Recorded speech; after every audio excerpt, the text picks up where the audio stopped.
RIZEN.global.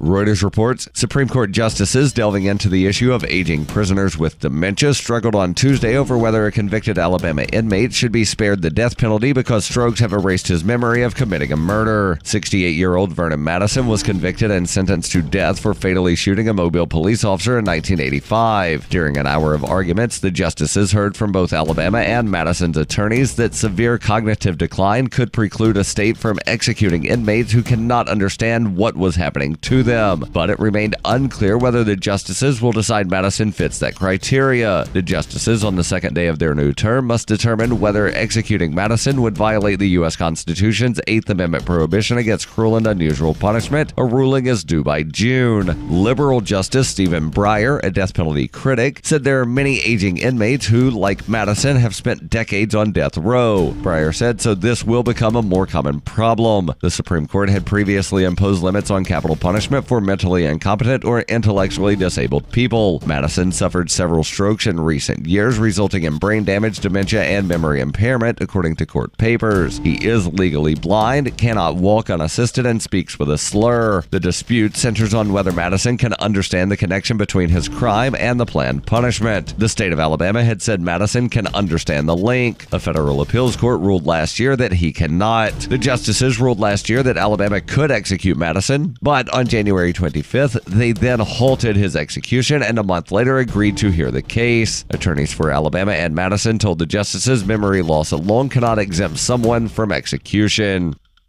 This has been FPP Radio News, online at fppradio.com.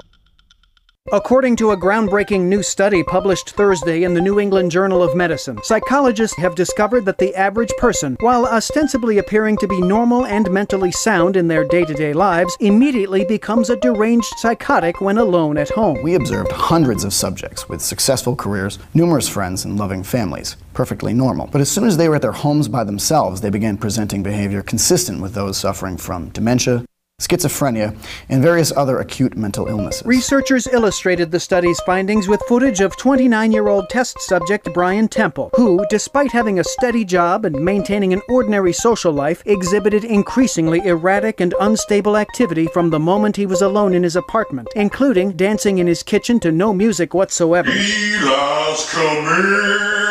Making grotesque faces in the mirror for extended periods of time, and seemingly having conversations with no one in particular. This is the Onion News Network.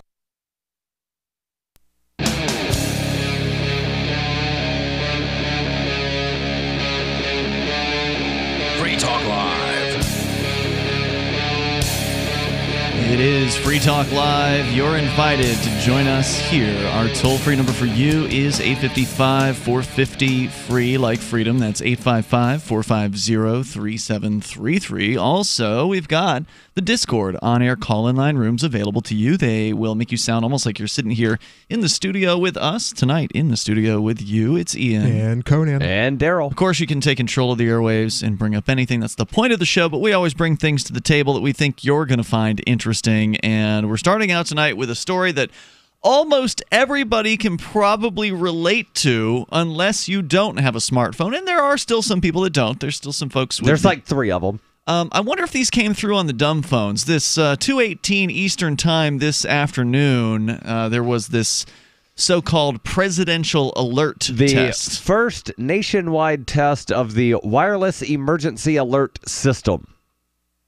Which has been apparently in place for like a decade, but has never actually been used. Because they haven't made it. It hasn't been used for presidential alerts. It's been used for storms and the other things called Amber Alert, and then there's never been a nationwide test, which is what this is. If there's a kid that gets kidnapped in Lebanon, New Hampshire, they don't send people in Dallas, Texas alerts about that. There's never been a nationwide use of this thing. Right, and this is and that's also partially because it just probably hasn't worked. It's the government. Remember, they scheduled a test previously and they had to put it off because it wasn't ready. Well, that probably means the system wasn't working at all. The claim was, we're pushing it back a couple of weeks because people are freaked out about this, and we have to do an education campaign. Oh, please. Really? People are freaked out about this? I mean, I think if you want to be freaked out about it, the freaky thing is the government can send you text messages. I mean, that to me is the disturbing part about this. But it's for your own safety, Ian. Is it, though? Right. So, Ian, I know that you're not really on social media that much. I'm on Twitter and Mastodon, You've got the Twitter and the Mastodon thing. So I don't spend any time on Facebook arguing with people, if that's what you mean. I also don't argue with people on Facebook, but I saw a lot of posts from people that should be smarter than this that were saying... people that we know? I don't know if you necessarily know who they are, but people that I know that are involved with the Libertarians Party. Okay, that's what I meant. Should be smarter than this. That were posting 1984 began at 2:18 this afternoon. I just got my tweets from Trump. Well, that's probably a little bit exaggerated, don't you think? No, you didn't get a tweet from Donald Trump, and it could be argued that 1984 started under the Bush administration. I didn't see any of that, but I did see a lot of screen captures of theirs. I screen captured mine and put it out there. Probably the most screen captured thing of the day. Yeah. From people. And of course, everybody knows what it looked like because it probably looked the same. It just busts right in over top of whatever it is you're doing, starts blurting out some loud, obnoxious tone. Kind of like the old radio EAS test, the emergency alert system test. Yeah, I will say that I was shocked when I heard it because surprised? Because I didn't recognize the tone. It was obnoxious. Right. Got my attention right off, and I looked at it, and I'm like, oh, that's what that is. I was waiting for that. Hold on, so you heard an audible tone? Yeah. Mine too. My phone vibrated. See, I keep mine on vibrate. It didn't vibrate. It didn't make any noise. See, I thought I had that, and I didn't. It just popped up where right now you can see it's a black screen. Wait. Were you using your phone? No, it was sitting down. Yeah, mine was just sitting there. And the black screen lit up, and this warning thing came up. And there was this, little triangle thing that was just flashing to get my attention. But it didn't vibrate. It didn't make a noise. It did nothing other than light up. And I hope this never happens again. Basically lock down the screen. It's so annoying to have the government be able to just send you messages. And of course, all of these phone companies are going along with whatever this program is. I'm sure there's some sort of mandate on them to do this, or maybe they're just doing it because they're good corporate citizens. So there was the WARN Act, which was an acronym for Warning Alert and Response Network, that was signed in 2006, that says cell phone users cannot opt out of presidential alerts. Ugh. And then there was another... I'm going to figure out a way to do it because I heard that... Oh, you can try. Yeah, well, there was discussion about this afternoon in the one of the chats we have with local activists here. And apparently the allegation is that if you have a special operating system on your phone called Lineage OS, which is kind of like... Isn't that now CyanogenMod? It was CyanogenMod. Or it was. Okay. So all of I always forget which one... preceded the other. But for people who don't know what either of those things are, they're like a special kind of hacker geek operating system that you have to do a lot of special dangerous steps to your phone to be able to get this thing to work. So you have to be willing to basically destroy your phone, to do what they call a brick of your smartphone in order to get to the point where you could load this thing on. And or if you do load this thing on, it could brick your phone, depending. If you don't follow the instructions just right, or if the instructions are partially wrong, and you don't know that. So there's it's a pretty risky thing to do. But the rumor is that people with this operating system can go and turn off these presidential alerts. I don't know if it's true. Right. But now I feel like I should spend a few hours trying to do that just because they bother me. So I posted something earlier that says if George Bush signs a bill authorizing presidential alerts to be sent to everyone's cell phone, and the system isn't tested until Trump's presidency, can I still say thanks, Obama? A toll-free number here tonight is 855-450-FREE. That's 855-450-3733. I just hope that Trump doesn't decide to start sending out tweets because, I mean, it almost seems like something that he would have the hubris and the ego to do. I doubt it. Knowing that he has the special presidential tweet phone or whatever, and he can just pound out a tweet. I think people like to think that he would do that. Yeah. but I don't think he would be allowed to do that. So let me jump into this article that we've got from the New York Times, again, about this test. This is only a test. I'm just imagining Trump drinking too much one night and just deciding to go for it. He claims he doesn't drink. Really? That's what he claims, but he's also, in various interviews, talked about certain alcoholic beverages being very tasty. He does drink. Maybe the tears of his opponents.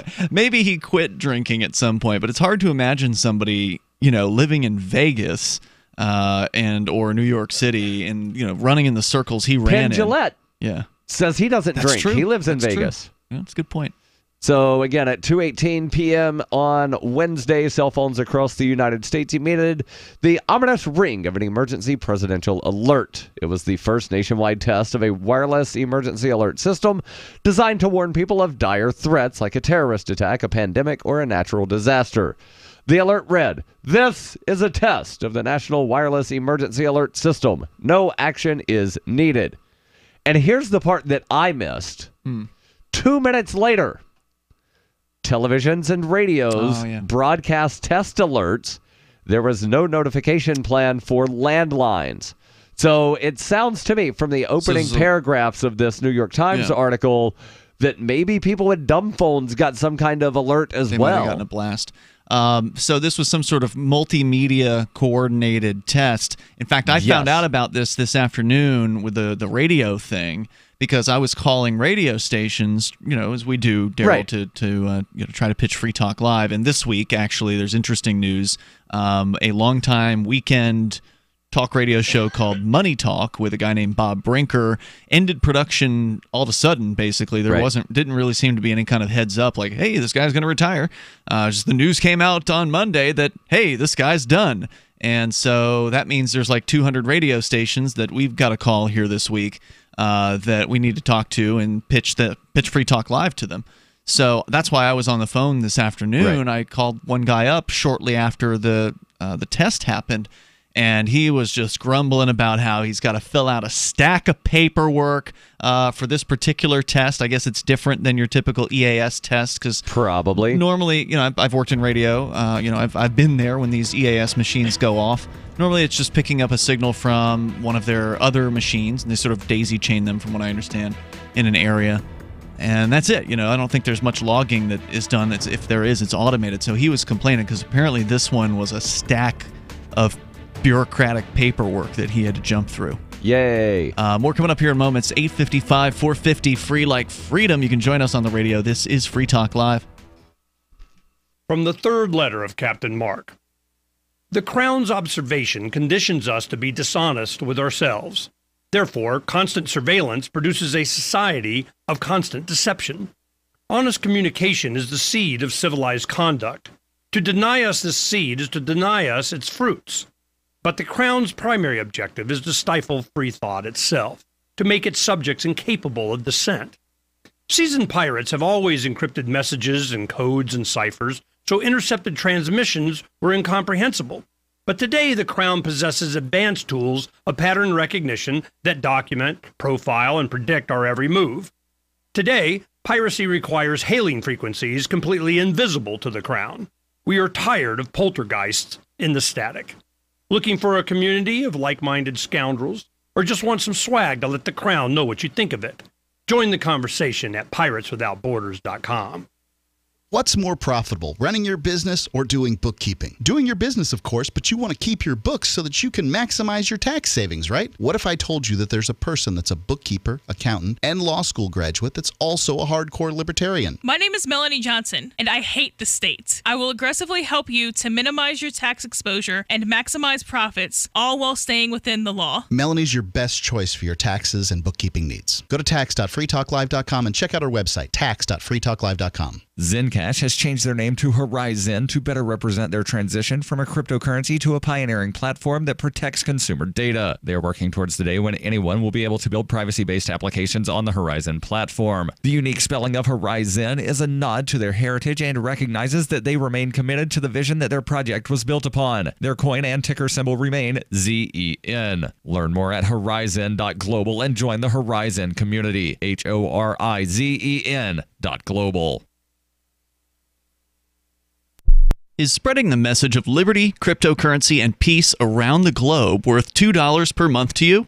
As you may already know, in addition to our internet feed, LRN.FM broadcasts on free-to-air satellite across North and Central America, as well as Sub-Saharan Africa. And we've been available on satellite for free 24/7 since 2010.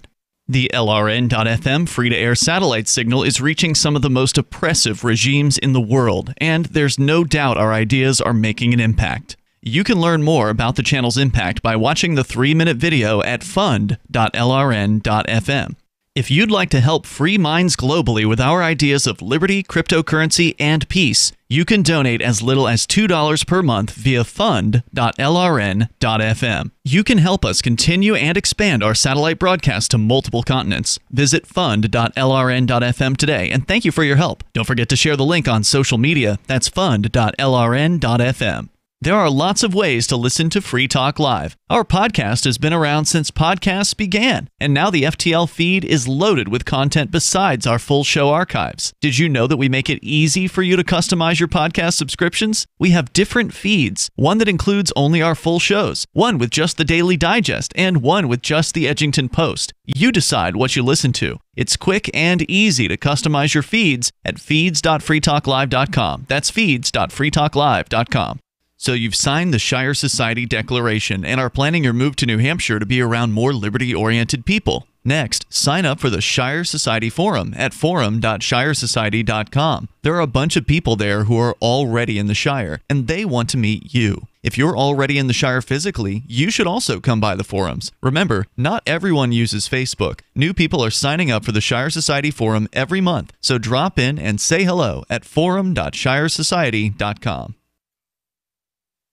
What's up next? Visit the Liberty Radio Network program guide to find out at shows.lrn.fm. That's shows.lrn.fm.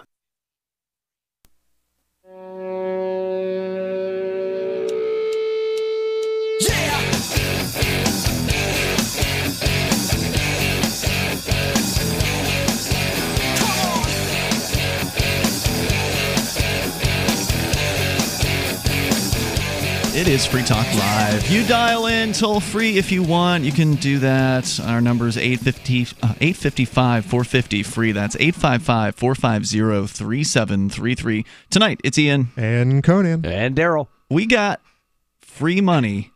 Uh-oh. Digital money. I like money. Give away to you. I can't believe you like money, too. What's shocking? We should hang out. Greedy. It's a great movie, Libertarian capitalists love their money. Horizon is giving away money through Free Talk Live. We're doing this together. We're teaming up with them to give you some Zen.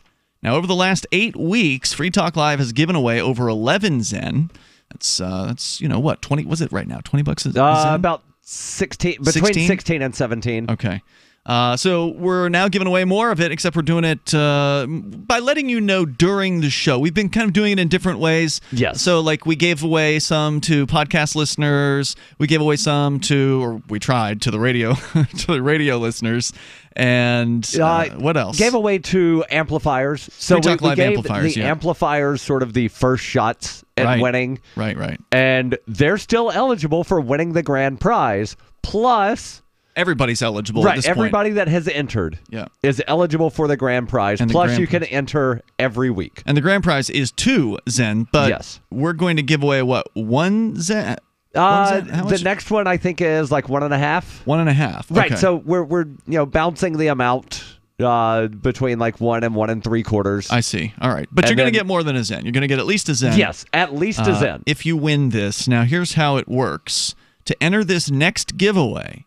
you have to send your transparent Zen address, and transparent just means the public address. Right. You send your Zen address via email to Darryl. His email address is darryl@freetalklive.com. And also include in your email how you listen to the show. So you're a radio listener, you're a podcast listener. Do you listen live on our streams? Do you watch us on Twitch? What are the ways that you... YouTube, call-in line... So Darryl@freetalklive.com. The winner will be randomly selected from all entries received before noon on Wednesday, October 10th. So you got a week. to get your entries in. Darryl at freetalklive.com. If you don't know how to get a Zen wallet set up, there is an official Zen wallet. You can go to horizon.global to learn about that. Also, Zen's available in other wallets like the Koinomi wallet. Yes. So, whatever it is you use, you can just drop that into an email to Darryl at freetalklive.com, and we will draw that winner, I guess, after October 10th, right? I will draw it roughly at noon. On October 10th. On October 10th. Okay, got it. So, and also, to learn more about Zen, which is just an aspect of Horizon, a privacy platform, you go to horizon.global, HORIZEN.global. As we continue, we'll, of course, take your calls and thoughts about anything. A lot of people were, I would say, rightfully bugged this afternoon by about 2:18 Eastern Time was when the presidential alert came down. Did you get a second alert? I did not. I didn't, no. I did 15 minutes later. About what? It was the same alert. Oh, weird. Yeah. Huh. Now, what phone company are you using? What's the provider? I use Virgin, which runs on the Sprint network. I wonder if other people on that particular network Wait, also you got said, a secondary. You said you didn't get an audible alert the first time. I didn't get an audible alert either time. Okay, that's what I was about to ask. Yeah, but it popped up this damn thing on my home screen and basically shut down my phone until I clicked I hope you weren't doing anything important. Yeah, no, they were being extra safe, extra careful for you, I heard that Darryl. somebody was in the middle of a telephone call And when it just the thing busted in. It dropped the phone call. Really? Wow. Yeah. So dropped his call and then, basically locked down the phone until he clicked OK. Well, you know when they announce the alien invasion, they're gonna need to know that this system is in place and that it works, correctly. And it seems to, because according to the Facebooks, everyone was tweeting, everyone was posting. Everybody's talking about it. New York Times says that officials, now they don't specify which officials, but officials said that they believed that 75% of the roughly 225 million cell phones in the United States would receive the alerts, although they hoped that the number would be higher. So does that mean that dumb phones did not get it? I don't know. Or that there are certain service providers that just didn't spit this message out or whatever. I don't know. It's interesting. Or it could just be something of in certain areas it's so congested that I don't think something. I don't really know. Now this article they don't specify, but one thing, I want to jump in. There's a lot of history and crap. We're going to skip that because who cares? There's a lawsuit, but there's this lawsuit against this thing where 3 New York City residents have filed lawsuit in federal court in New York City, saying that the alerts violate their free speech and amount to an unconstitutional seizure of their devices. The lawsuit says... How does this violate free... I can see unlawful violation of your property, but not a free speech. If you're in the middle of a call and this thing cuts you off... If it hijacks your phone to where you can't use your phone until you wind up clearing off this message, the lawsuit says the system is, quote, tantamount to hijacking private property for the purpose of planting a government-controlled loudspeaker in the home and on the person of every American. In response, federal officials said that the law laid out strict guidelines for sending emergency alerts. They are sent from secure locations by trained operators using devices similar to laptop computers. Antoine Johnson. To a laptop computer. Similar to. Not quite a laptop. Now, how is this any different than the loud siren? We have one here in Keene. It's right in downtown. Does it still go off? It goes off all the time. And I haven't heard it in a long time. But all the traffic stops. All the traffic lights turn red. All right, so for people that have never been to Keene, New Hampshire, everyone has the little town of 3,000 I grew up with. We had a loud siren down in the south, down in Florida. Hold on, so right there downtown. Where I grew up in Alabama, the only siren we had was the tornado sirens that they tested. I think it was the first Wednesday of every month. Wow. Okay. Or if there was actually a tornado. But we didn't have one of these fire truck siren things. So that's what this thing does downtown. Keene, that's what I was going to explain. The intersection. Is this siren that Conan is talking about?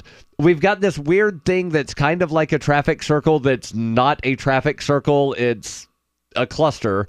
And the way the fire trucks have to come through because of where the fire station is, they have to go the wrong way through the street.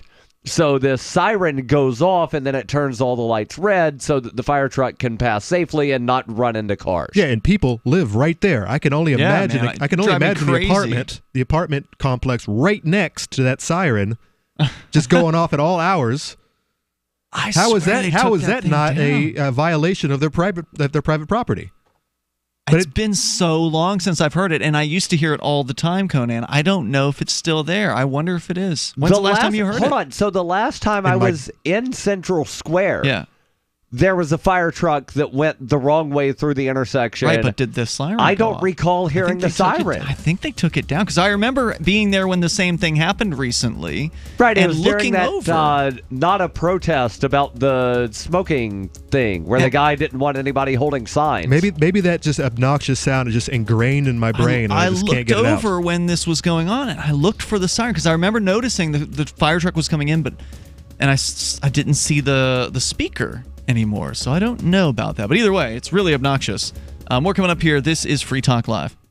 When you use public Wi-Fi, hackers and identity thieves can see anything you do online. Embarrassing photos, your web history, even your passwords. That's why I use private internet access to encrypt my internet connection for less than 10 cents a day. Sign up now at privateinternetaccess.com, and in just a few minutes, you'll be browsing anonymously and only sharing what you want to share. privateinternetaccess.com. It's time to protect your online privacy.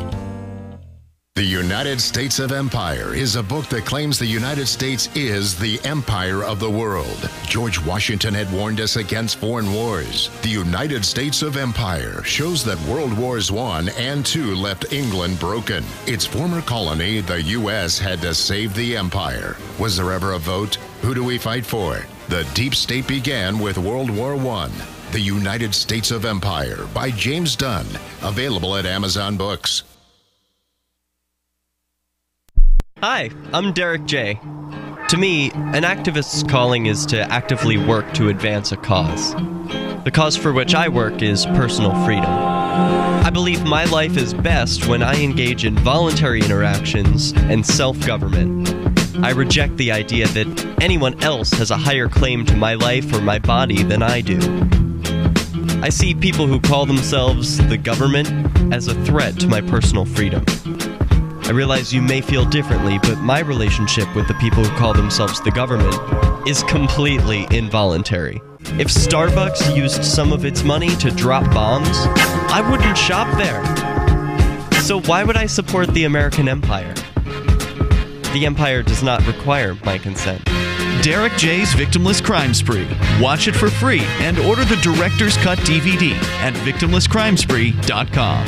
That's victimlesscrimespree.com.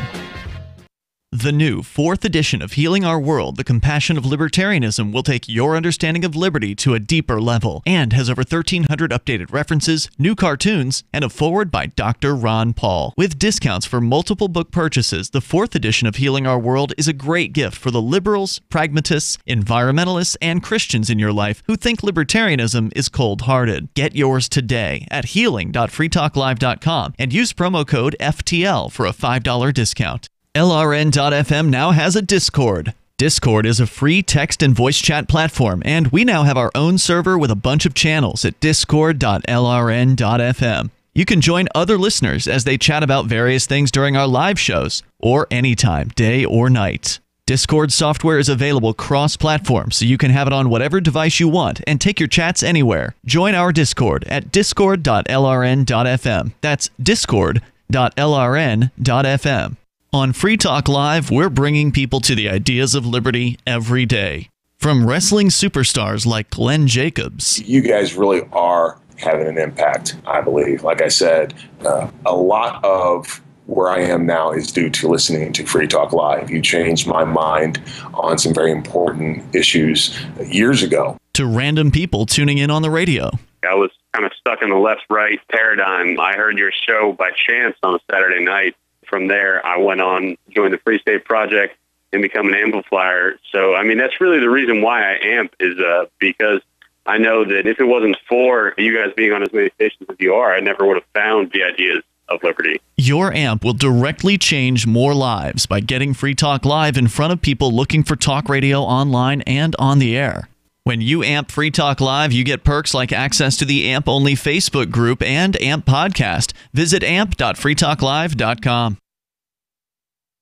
Join the LRN.FM Discord for live chat 24/7 at discord.lrn.fm. That's discord.lrn.fm.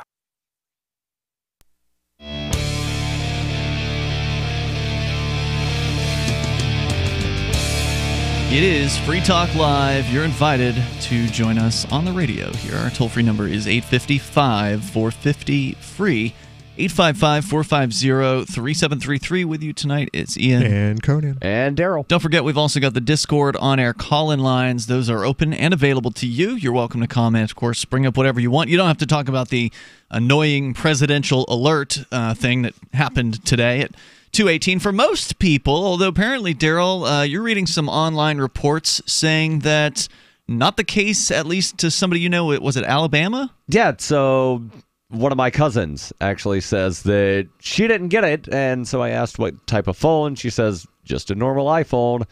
Quote, a lot of people I know didn't get it. As a test, I'd have to say it failed. Yeah, I've also been notified that someone in Tennessee, also with a brand new smartphone, did not get it today as well. So let's go to your calls and thoughts. You can bring up whatever you want, although I do want you to know about Bitcoin.com. If you're interested in cryptocurrency, you've heard about it, and you've just never taken the time to go and learn about it, well, there's no better time than now. I mean, unless you're driving, in which case, wait till you get to a terminal, get a moment with your phone. Go to Bitcoin.com and learn about cryptocurrency. Learn about where it all started. They've got the Bitcoin Academy there that can get you started. And if you're not so new and you want to get the latest news headlines about Bitcoin and cryptocurrency, then just go to their news site over at news.bitcoin.com. You'll find updated headlines there every single day. That's news.bitcoin.com. Neil is on the line in Arizona. Neil, you're on Free Talk Live. Go ahead. That presidential alert came through on a phone that was out of service. It used to be an AT&T phone. Whoa. It didn't even have contact, but it was a flip phone. And then it didn't come through on another smartphone that I've had rooted. So it's kind of interesting. So you have a rooted smartphone the presidential alert did not come through on. Was this all on the AT&T carrier, all three of these phones?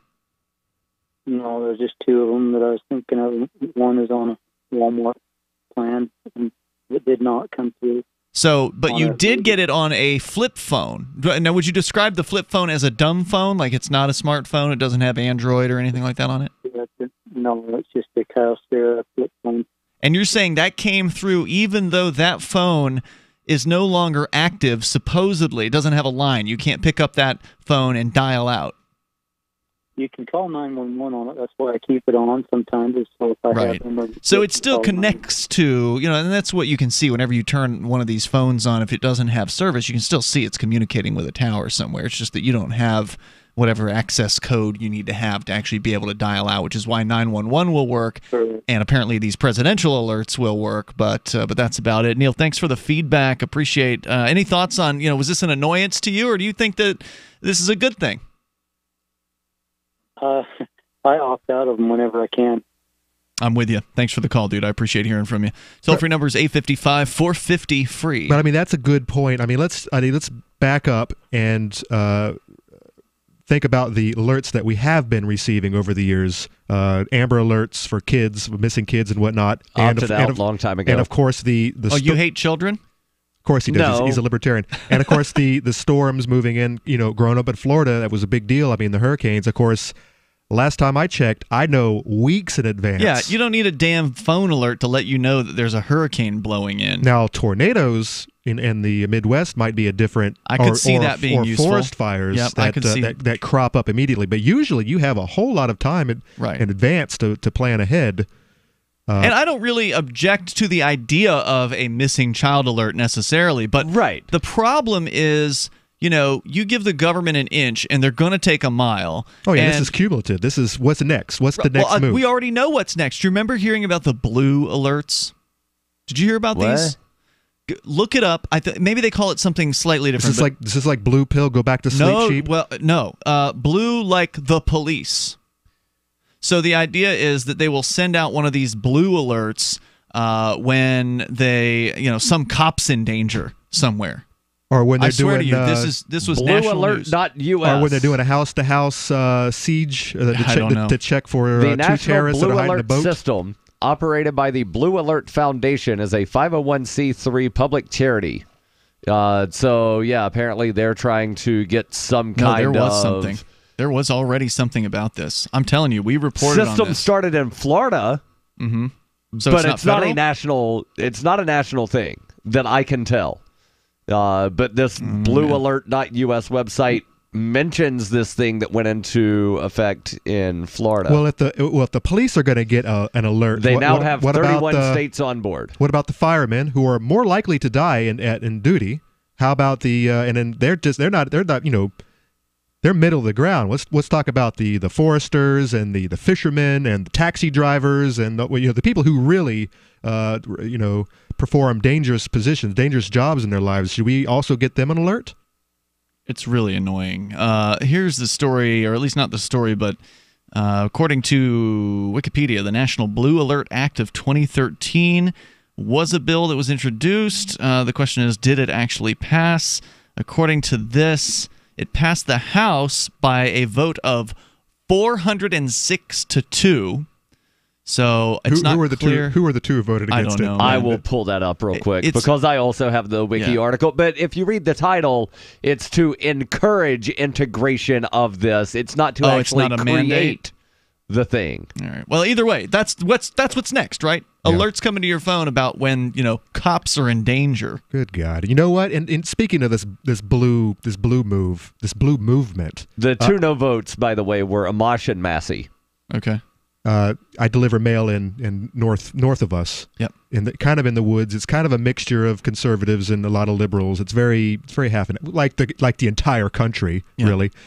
And I tell you what, in the last couple of months, in the last 4 or 5 months, I've seen so many of these American flags with the blue stripe through them. Ugh. Just crop it up everywhere. It is. I mean, first it was just one customer, and now it's at least a dozen. Brand new flags, and I don't know where this is coming from, but you'd have to ask each one of them, because everybody's got when it comes to the flag, everybody has their own opinion about what it means to them. And, to some people, it stands for freedom. To some people, it stands for the state. America. For some people, it stands for oppression. Like liberty. So, I mean, it's just, the whole range. I imagine there would be a lesser range on this particular cop blue flag. Yeah, they are actually adding on. They're adding meaning.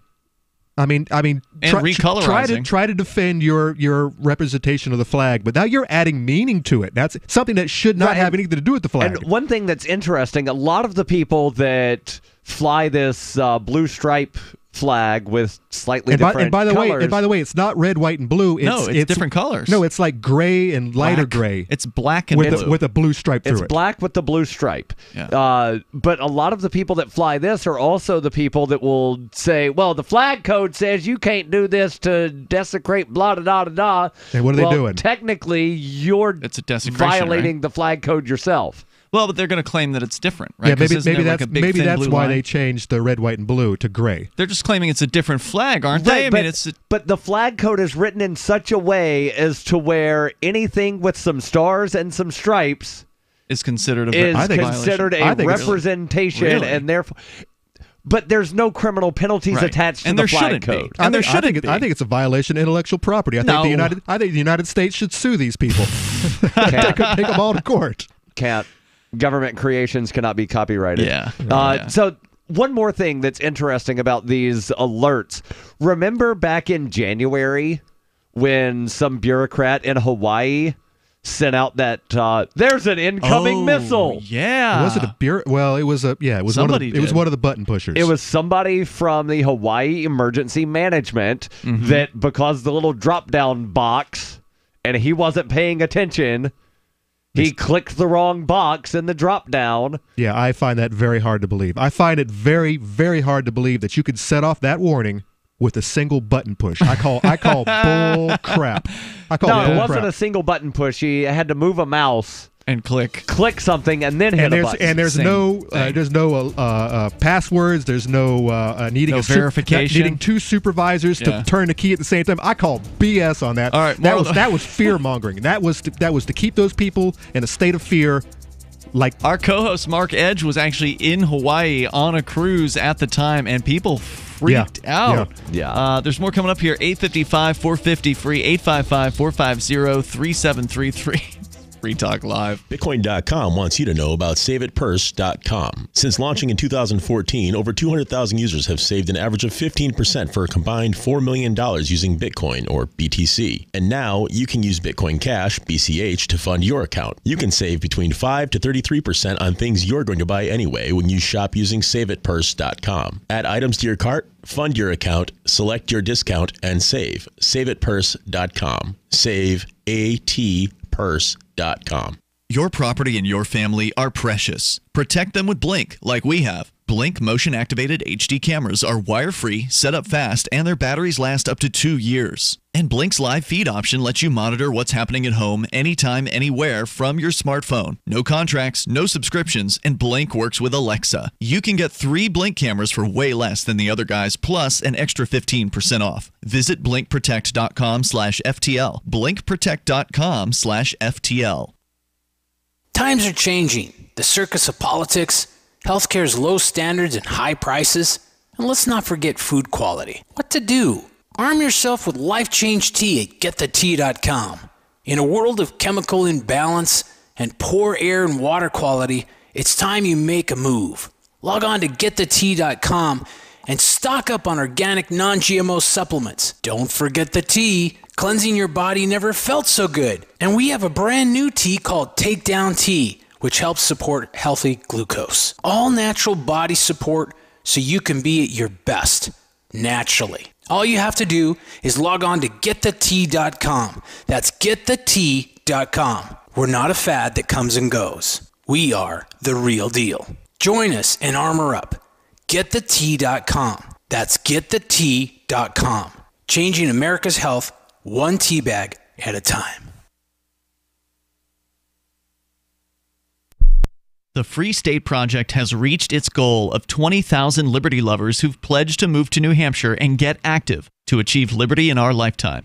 Perhaps you're trying to figure out what part of New Hampshire should be your destination. If so, consider Keene. You'll find more than 150 reasons to move to Keene at move.freekeene.com. Keene is famous for its historic, publicity-generating activism, as well as being the liberty media capital of the world. It's home to freekeene.com, New Hampshire's destination for liberty activism, news, and opinion. For years, we've been compiling over 150 reasons to move to Keene at move.freekeene.com, where you'll learn about some of what's happening here and what makes Keene a great place to live. If you love liberty, you'll probably enjoy anywhere you end up in the Shire. But do your due diligence first. Please visit move.freekeene.com for the full list of over 150 reasons to move to Keene. That's move.freekeene.com. The LRN.FM social media channels have been revamped. We've eliminated Facebook and focused on other platforms like Twitter and Mastodon, the decentralized alternative to Twitter. On our accounts, you'll find posts from multiple LRN.FM show hosts together in one place. Follow us on Twitter at twitter.lrn.fm, or better yet, move to the decentralized Mastodon social media platform at toot.lrn.fm, toot.lrn.fm. I think you'll like it. Cell 411 is a free app for Android and iOS that replaces government-controlled 911. Cell 411 allows you to preset a group of friends or private organizations to show up at any emergency. Cell 411 is a nightmare for the state because it proves their so-called services aren't needed. Cell 411 has had thousands of installs, and of course it's covered by the BIPCOT no government license. Cell 411 because your friends won't shoot you when you're in trouble. Without the government, who would build the emergency services? You and Cell 411. Get it today at getcell411.com. You're listening to the best liberty-oriented audio streamed around the clock, on the air, and online. This is the Liberty Radio Network at LRN.FM.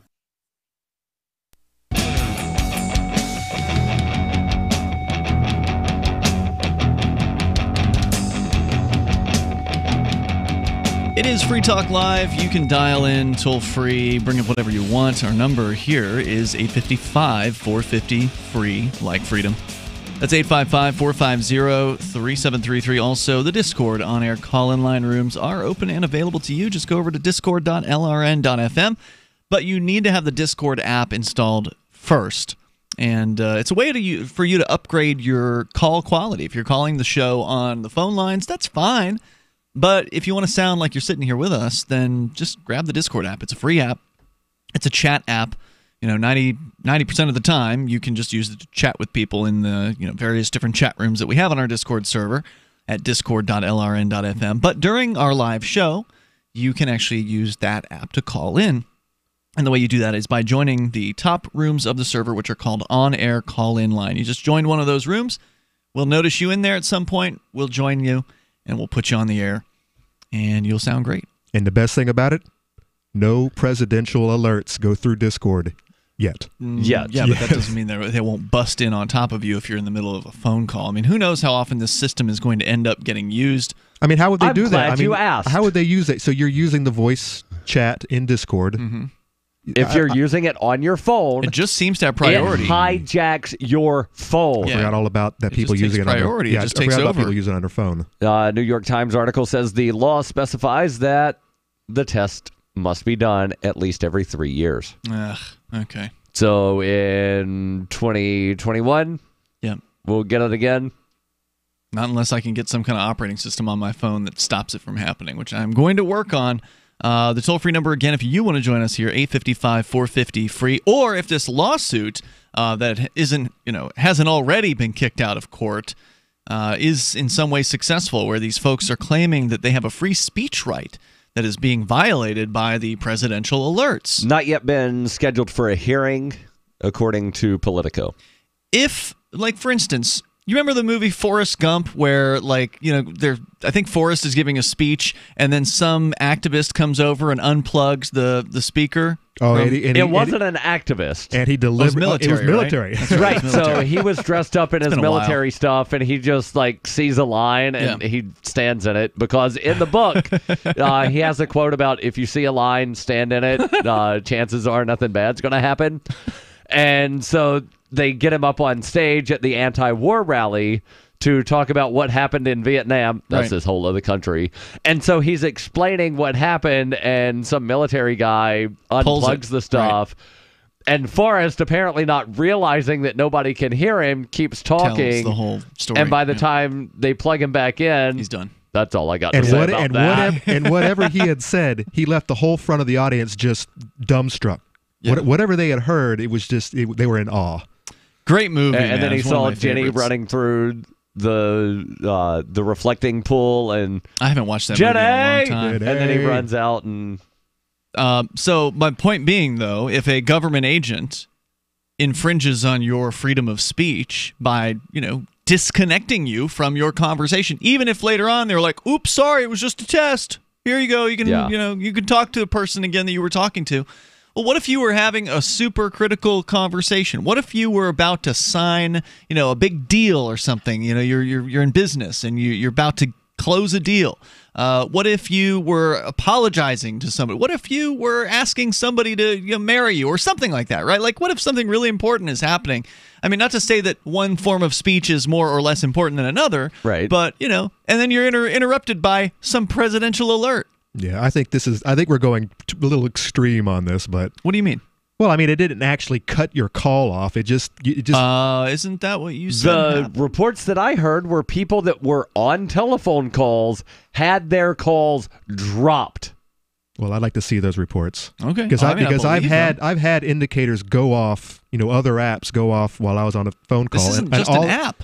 This is no. It's your text. It's your text messaging. No, this was not text messaging. It's very different. It looks very different. This locked down my phone until I clicked OK. I could not do anything. It's very different. It is the government literally taking over control of your phone. So I think they've got an interesting case. I don't know if a judge is going to allow it to stand. They may claim, it fails to state a claim or there's no standing or whatever. They always try to throw it out for these piddly reasons. if Judge Kavanaugh could claim that the NSA collecting metadata on thousands and hundreds of thousands of Americans is perfectly acceptable because of terrorism, then any judge who looks at this case is going to say, nope, it's for your safety. Well, that's it. That's what they're going to say. So they're either going to throw it out, they're going to rule in favor of right. They're likely going to weigh empire. This by saying that, well, free speech is important unless there's a compelling governmental interest. It's usually terms like that. Right. Compelling governmental interest. And somebody is in fact yelling fire because there's an actual fire, but in this case it's just a test fire, and this is perfectly acceptable violation of your free speech. It's the government's free speech. I would expect this is going to get kicked out of court, but it's an interesting argument nonetheless, and I hope that it gets a hearing. I hope that maybe, I don't know, you mentioned it was just 3 people in New York. Correct. I'd like to see the Electronic Frontier Foundation or some other organization like that get on board with this and back it with some good attorneys, throw a little bit of money behind this, because if you could defeat the presidential alert system, that would be I think that'd be a good step in the right direction. So the article from Politico says, while the plaintiffs filed this without an attorney. Oh boy. Hold on.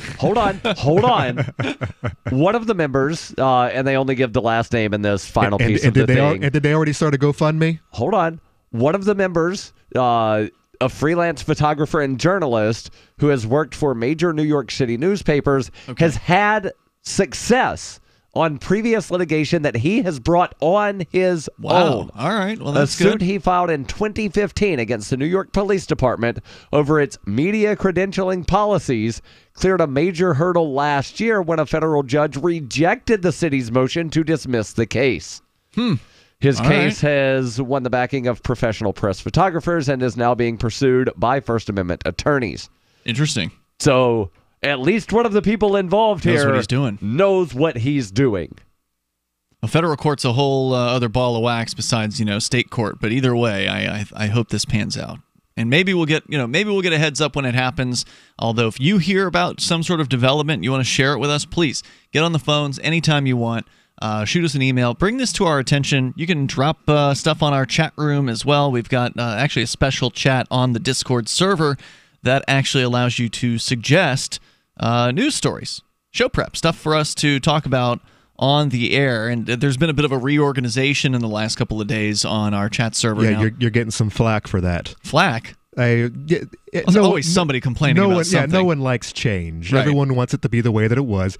I mean, I just looked at it and I couldn't find where I was at. I was like, where's the stinking general chat room? Because it's not generally now. It's something now. It's what is it? On air now is the current what's happening kind of chat instead of having different show names on the chat server. So right underneath on air now, there's news, story, show prep. You just got stuff you want us to talk about on the air, just drop them in there. We may or may not use them, obviously, because if we don't like it, then we're not going to use it. But that's one way I get some of my show prep is just looking in that channel. It's that's cool. Oh yeah, let's talk about that. So once again, go to discord.lrn.fm. You can join the fun over there. Anything else to say? I mean, I feel like we've pretty much beaten this one into the ground, this presidential alerts story. Did we miss any aspect of this? Not that I can think of. I think we've covered pretty much everything except for all of the history about how the emergency broadcast system came about that's been amended several times. Toll-free number tonight is 855-450-FREE, 855-450-3733. Coming up, still, we got other stories. In fact, Conan, I know you wanted to talk about bullying. Not just bullying, but, bullying using the force. And force users. Yeah, well, let's get into that. I mean, what's the aspect of bullying? What's starting this discussion? Where are we going here? Well, about a month ago, there was this kid, and I believe he was in California. He's been beat on before. He's had difficulties at this. I looked his school up. Very bad school. Very, very poor marks. A lot of poor people. Like 99% of the kids are on the free food stand or free lunches. But anyways, he's been beat up before. Young guy. A month ago, got beat up again, and he said to his mom with his big old bruised face, "I didn't fight back, Mom, because it's not the Jedi way." And we could go all kinds of directions in this story because I believe that the mom is living vicariously through her kid because she's all posting pictures of him on the Facebook. And wait. And she's all like, "Look at my brave kid. She proud of? He didn't fight back because he's like a Jedi." And it's like, what? And then she's getting all this attention. So I think there's a lot of problems going on. You got the school, public school, you got the bullying, you got this kid, you got the mom living through her kid, and you got this kid's claiming it's not the Jedi way. And I call, once again this evening, I call BS, because it is absolutely the Jedi way to be a warmonger, to be an elitist, to fight back. Well, now, fighting back isn't being a warmonger, defending yourself. Defending yourself others. is one thing, but the Jedi were doing a whole hell of a lot than fighting back. They were starting We'll get into it. I see you want to jump in on this, Darryl. Stand by. We got hour number 2 on the way here. Our number is 855-450-FREE, 855-450-3733. Let's talk tough. Let's talk comfort. Let's talk about down-home value. Made in the USA blue jeans, like you wore as a kid. Remember? There's a place down in Tennessee where they make blue diamond gusset jeans. They show pride in every stitch. Guarantee you'll love the way they fit. They put a diamond gusset in the crotch where you need it most.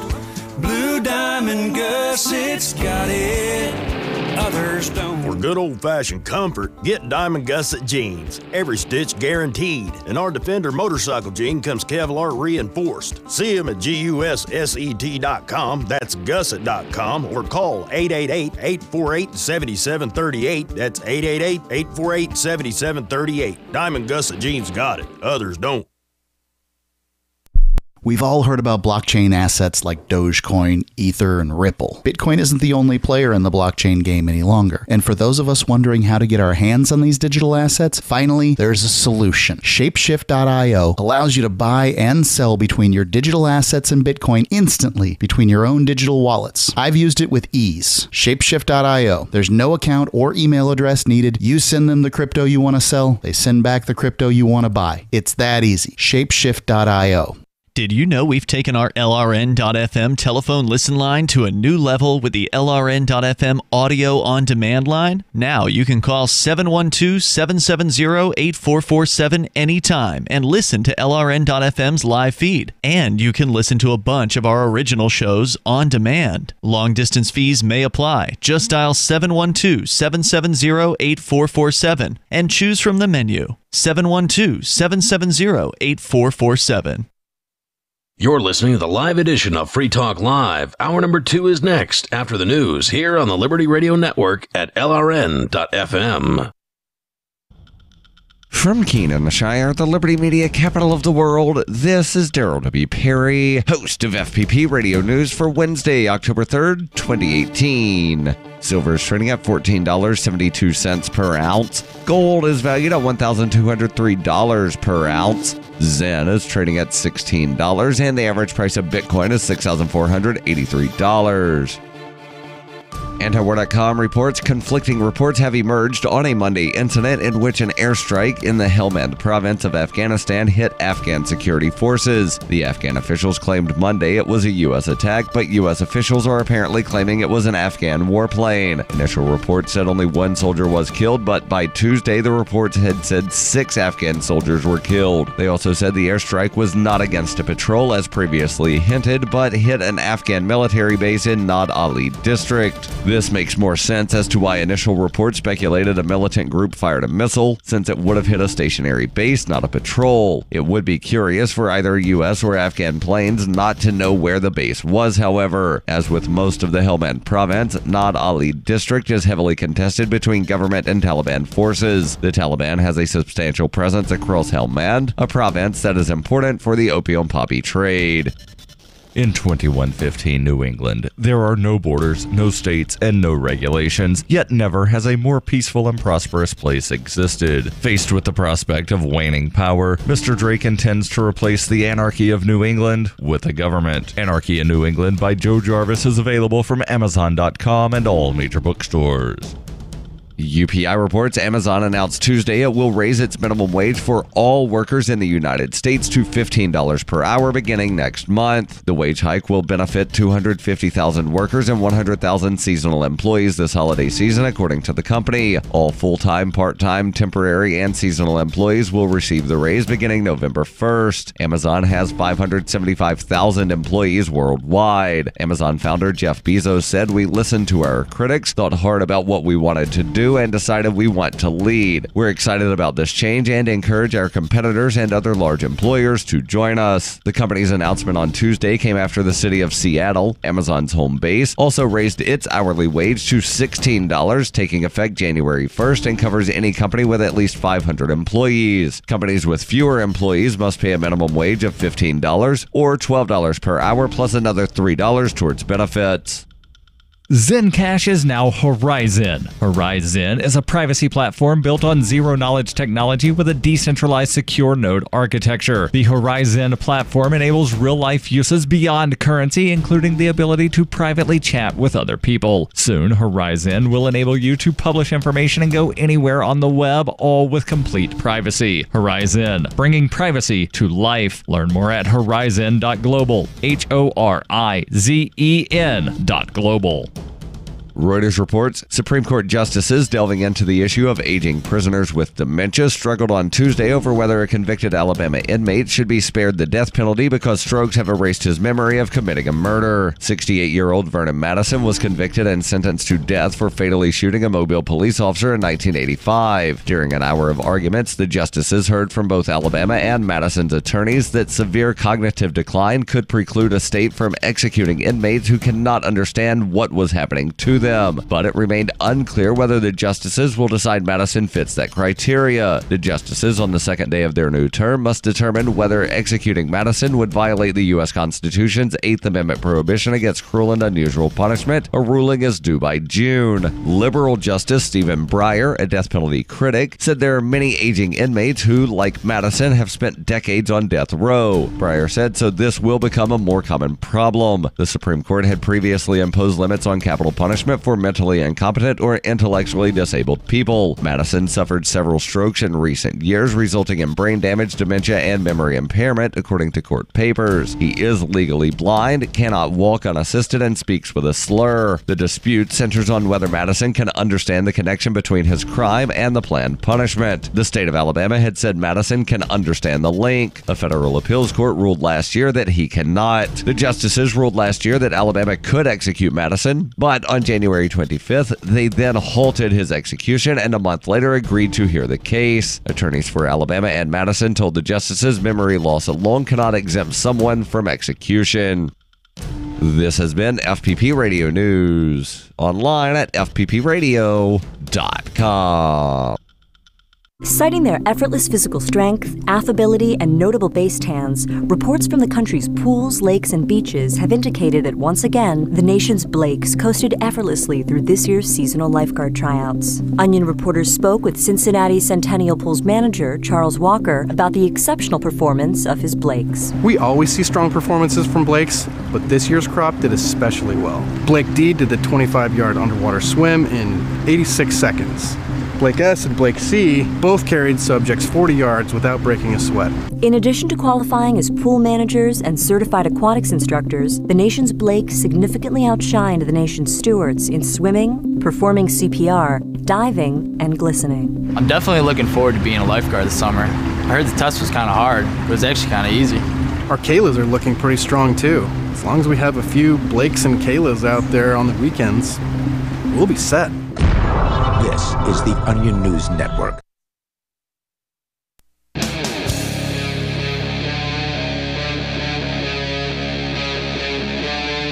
Free Talk Live.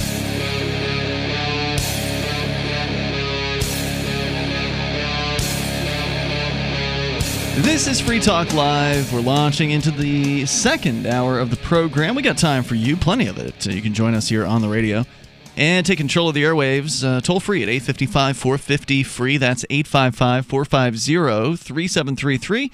We've got a story about a young person who was bullied at, was it middle school? I didn't catch which kind of school. Elementary school, Conan? Which I believe it's middle school, and I did look it up at one time. A pretty gnarly school. Yeah, go ahead. The young male was bullied and apparently just took the beating, whatever violence it was that was being meted out to him, and did not respond in kind. Now, it's one thing to be a pacifist, and I have respect for pacifism. I really do.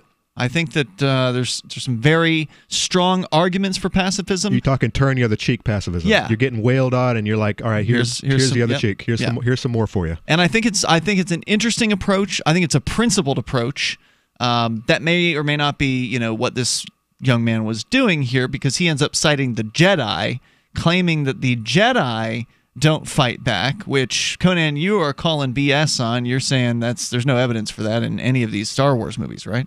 In the original Star Wars movies, 4, 5, and 6, the ones that we grew up watching, where we saw 2 defeated Jedi Masters who were basically living in the mud. They had 20 years of living in the mud. They had fallen off their high place, and they were humbled. And yes, I would say that if he wanted to be that type of Jedi, the great teachers, then yeah. But the ones that he probably grew up watching, 1, 2, and 3, the prequels. Wait a minute, what are you talking about? Look, I'm not a Star Wars fanatic, but I've seen the movies at least once. Are you saying that in 4, 5, and 6, the first 3 that came out, 1977 was the first one of those, which was number 4?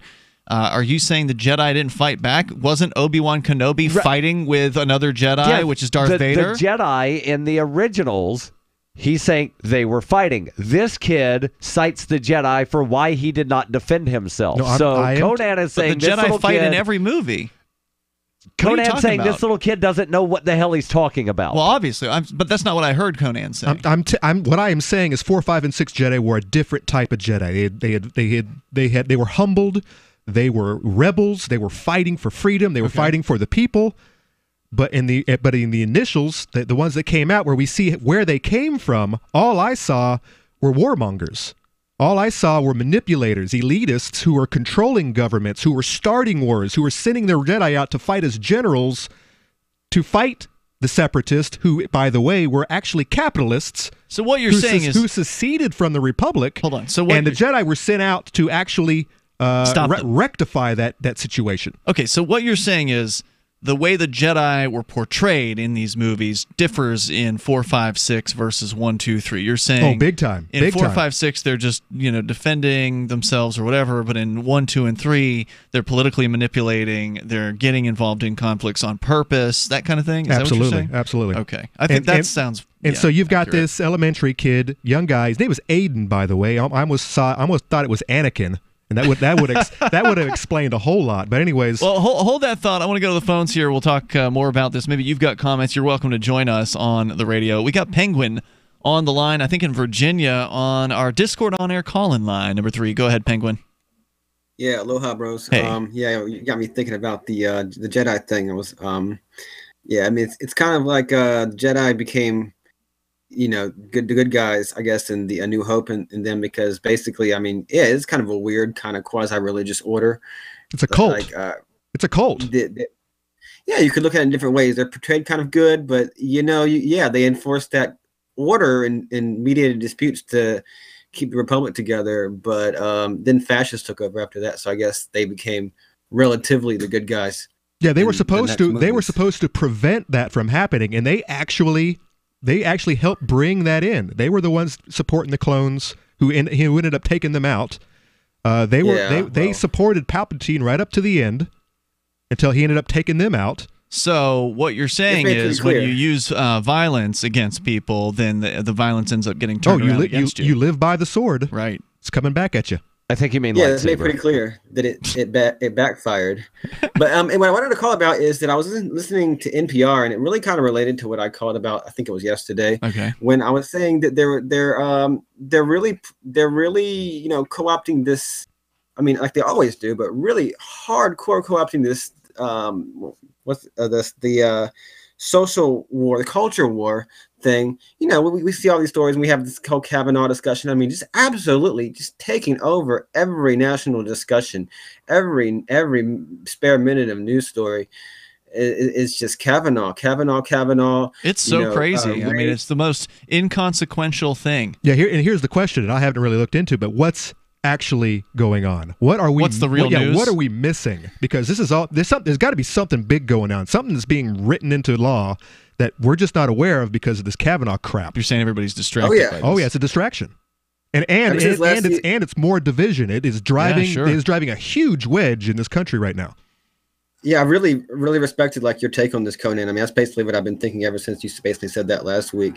And so I heard an NPR story today talking about, and I'm not going to go over what I called in said a couple of days ago actually, but the NPR story was saying that with all this feminism and rise in feminism and You're the Woman and all this reaction to Trump and all this stuff, there's also a huge boost in this kind of reactionary Republican conservative white men are getting a boost because there's a whole counter reactionary movement of white men are under assault and it's okay to talk. What was it that I heard? I heard something related to that, Penguin. I think it was Will Coley talking on his show this week, Call to Freedom, which airs before Free Talk Live on LRN.FM.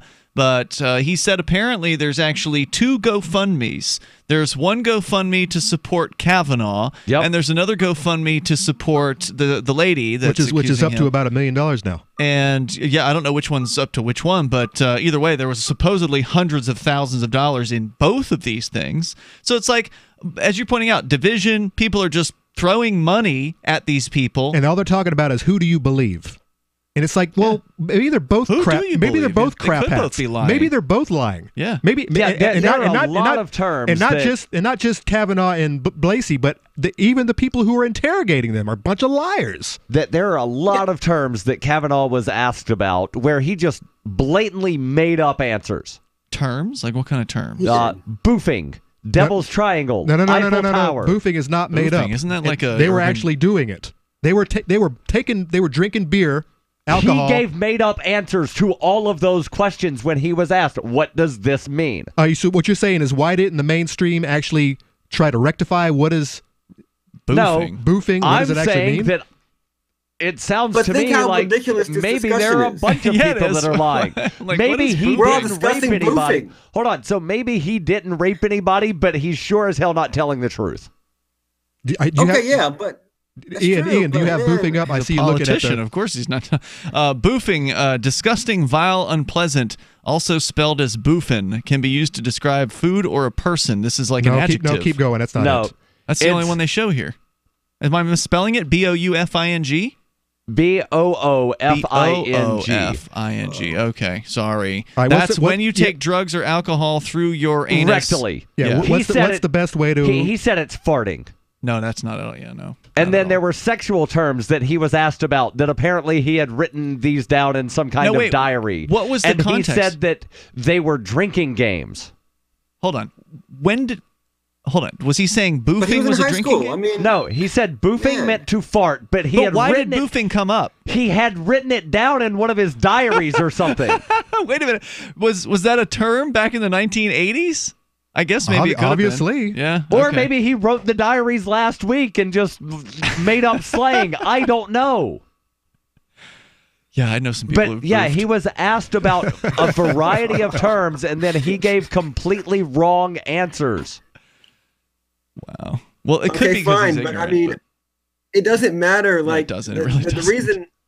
The reason this is a deal because the Dems aren't going to let Republicans just choose whoever they want on the Supreme Court, and the Republicans want their guy on the Supreme Court because they want a conservative majority. Like it's not about feminism or men versus women or minorities versus white men or all this stuff. It's just all being used. It's to a political football. Says, distract people. Yeah, it's a political. It's just a political football. We got more coming up here. Thanks, dude. It's Free Talk Live. Mike was such a sweet, lovable animal, and people would want to pet him, and they'd come up and they'd get close to him, and it would be this instant, oh, My dad didn't want to touch him. It's like, ooh, get the stinky dog away from me. Even after we'd give her a bath, she would still stink. Very stinky, both bad breath and bad gas. I asked the vet, and he said some dogs are just stinky. Does your dog itch, scratch, stink, or shed like crazy? Come to Dinovite for help. DINOVITE.com. The omega-3 fatty acids, flaxseed, zinc, alfalfa, the digestive enzymes that are cooked out of regular dog food. The ingredients convinced me that it was definitely worth trying. After about a week, he started smelling normal. My husband and I were really kind of astonished. Dinovite is nutrition. 859-428-1000. DINOVITE.com. What's more profitable, running your business or doing bookkeeping? Doing your business, of course, but you want to keep your books so that you can maximize your tax savings, right? What if I told you that there's a person that's a bookkeeper, accountant, and law school graduate that's also a hardcore libertarian? My name is Melanie Johnson, and I hate the state. I will aggressively help you to minimize your tax exposure and maximize profits, all while staying within the law. Melanie's your best choice for your taxes and bookkeeping needs. Go to tax.freetalklive.com and check out our website, tax.freetalklive.com. The Bitcoin.com wallet is a simple and powerful full-featured wallet that allows you to send and receive Bitcoin, BTC, and Bitcoin Cash, BCH, with anyone, anywhere in the world. It supports both single and multi-signature wallets and is available in multiple languages. The Bitcoin.com wallet is available on Windows, Linux, Mac, Android, and iOS devices. Use the Bitcoin.com wallet to buy, send, store, and receive both Bitcoin, BTC, and Bitcoin Cash, BCH. Learn more at wallet.bitcoin.com. That's wallet.bitcoin.com. This is Michael Dean from the Freedom Fiends. I've run websites since 1996 and have used over a dozen web hosts in that time. AgristHosting.com is the only one that hasn't broken my heart. Agrist Hosting's uptime and service is stellar, and their DDoS mitigation is the best I've seen. That's important because if you tell the truth in this world, you'll ruffle feathers. And some people will try dirty tricks to silence your voice. No matter what the haters hit us with, Agrist Hosting keeps our websites online. If you have a mission-critical commercial presence or a world-changing activism site, you cannot tolerate any skullduggery. So go with agristhosting.com. Have a WordPress or blog site, but you're not satisfied with performance or uptime? Or just want raw hosting? Want to pay with Bitcoin? Agrist Hosting specializes in high-performance hosting with personalized service. Go to agristhosting.com and click on the button that says Get Hosted. That's agristhosting.com. If you want to know the latest about Free Talk Live before we go on the air, all you need to decide is how you want it delivered. It's your choice. Visit news.freetalklive.com. You can get emailed announcements and participate in contests via our email updates list. Plus, we have a Twitter account that you can follow and a Facebook page where you can become a fan. So visit news.freetalklive.com to get news about Free Talk Live as soon as it's announced and the way you want it delivered at news.freetalklive.com. That's news.freetalklive.com. When you hear the word lobbyist, you probably think about greedy corporations, but not all lobbyists are the same. Some are fighting for the freedoms you hold dear. Liberty Lobby LLC is doing just that in New Hampshire, working hard to represent you, not some special interest group. You can help by going to libertylobby.info, where your contribution will give us the tools we need to ensure that your voice is heard. Visit libertylobby.info today to find out more. Do you love Twitter? Make sure you favorite the LRN.FM Twitter account so you can receive our tweets at twitter.lrn.fm. That's twitter.lrn.fm.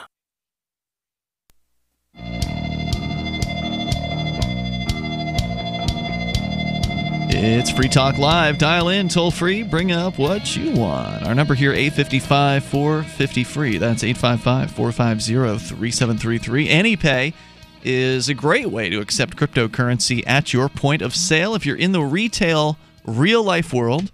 Although you can actually use it for online invoicing as well. It's not really the primary purpose of it, but it actually does work for that. So if you want to use it for online stuff, you can do that too.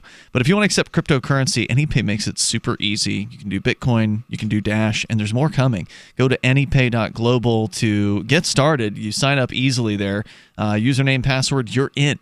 And then you drop your personal cryptocurrency wallet addresses into the setup page, load the app on the device you want to load it, and that's it. You're accepting crypto. It is that easy. Anypay.global. Go there, get signed up, get started. And the sign-up process is literally what I said earlier. Username and password. That's it. There's no identifying information they need from you. There's no government paperwork. There's no application. There's no fee. There's none of that stuff. It's just free. It's a free service for merchants. Check it out. Anypay.global. As we go to your calls and thoughts, we got Turd Ferguson on the line. He is on our Discord on-air call-in lines on discord.lrn.fm. Go ahead, Turd Ferguson. Calling from Pennsylvania. Go ahead. Yep, Shrewsbury, Pennsylvania. Yeah. Yep, and Turd Ferguson is, in fact, a funny name. I do want to remind everyone of that. Yes, and I just wanted to weigh in on this Brett Kavanaugh situation.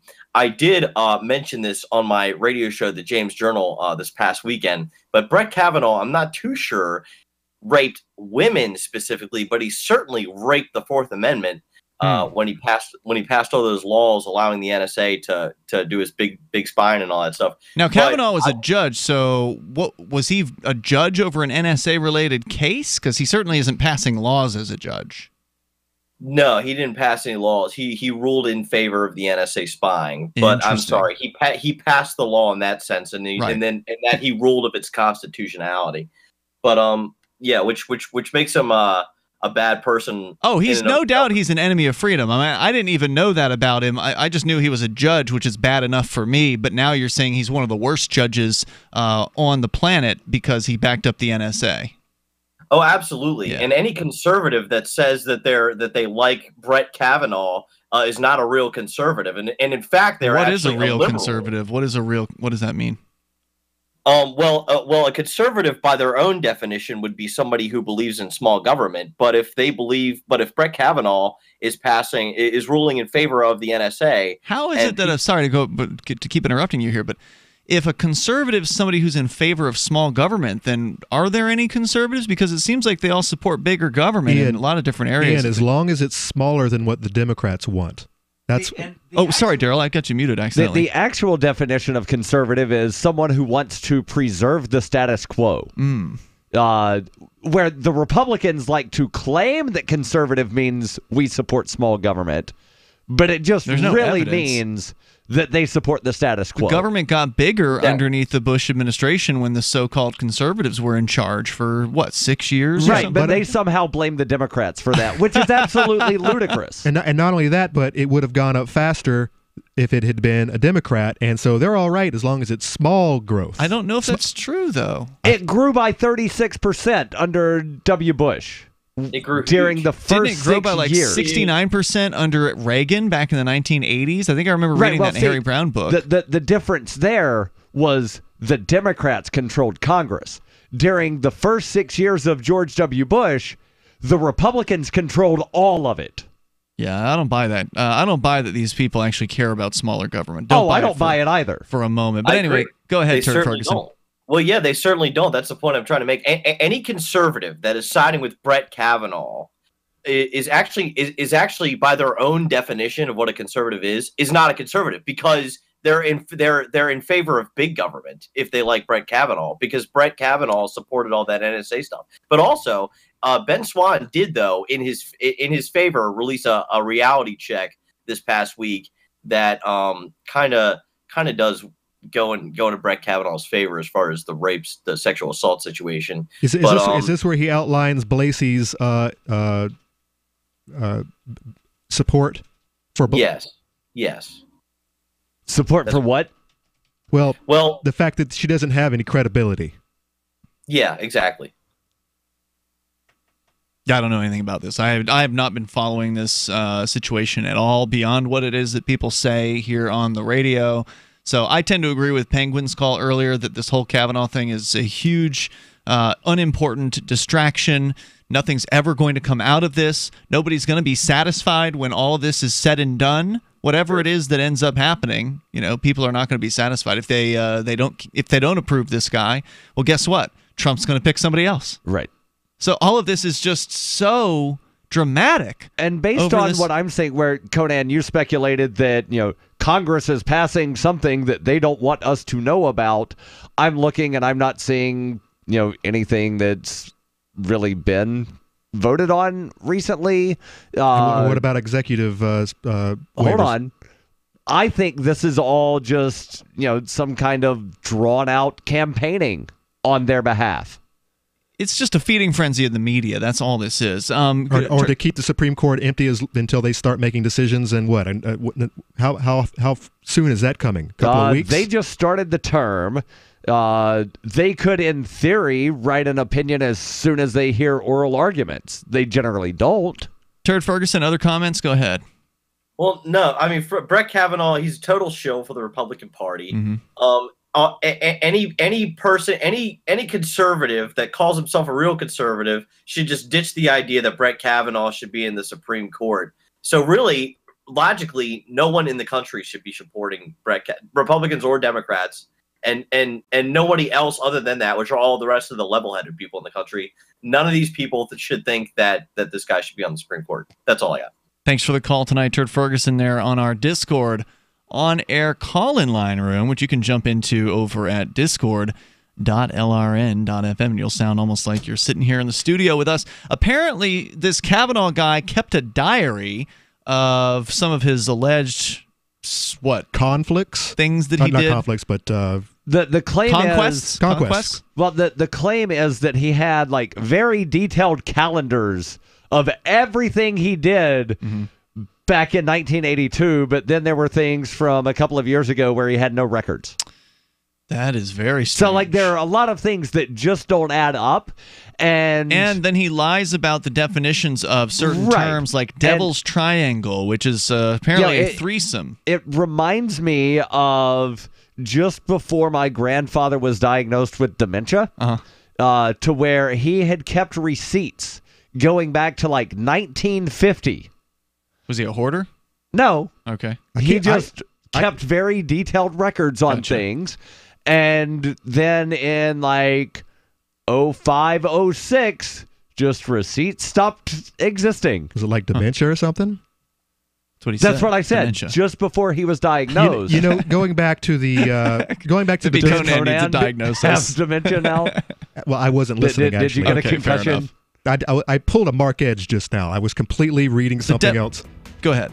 Well, go ahead. No, I was just going to say, definition of devil's triangle, which he apparently used in this alleged diary, and then lied about the definition when asked, apparently under oath. The definition, according to Urban Dictionary, is a threesome with one woman and two men, and he claimed it was a drinking game.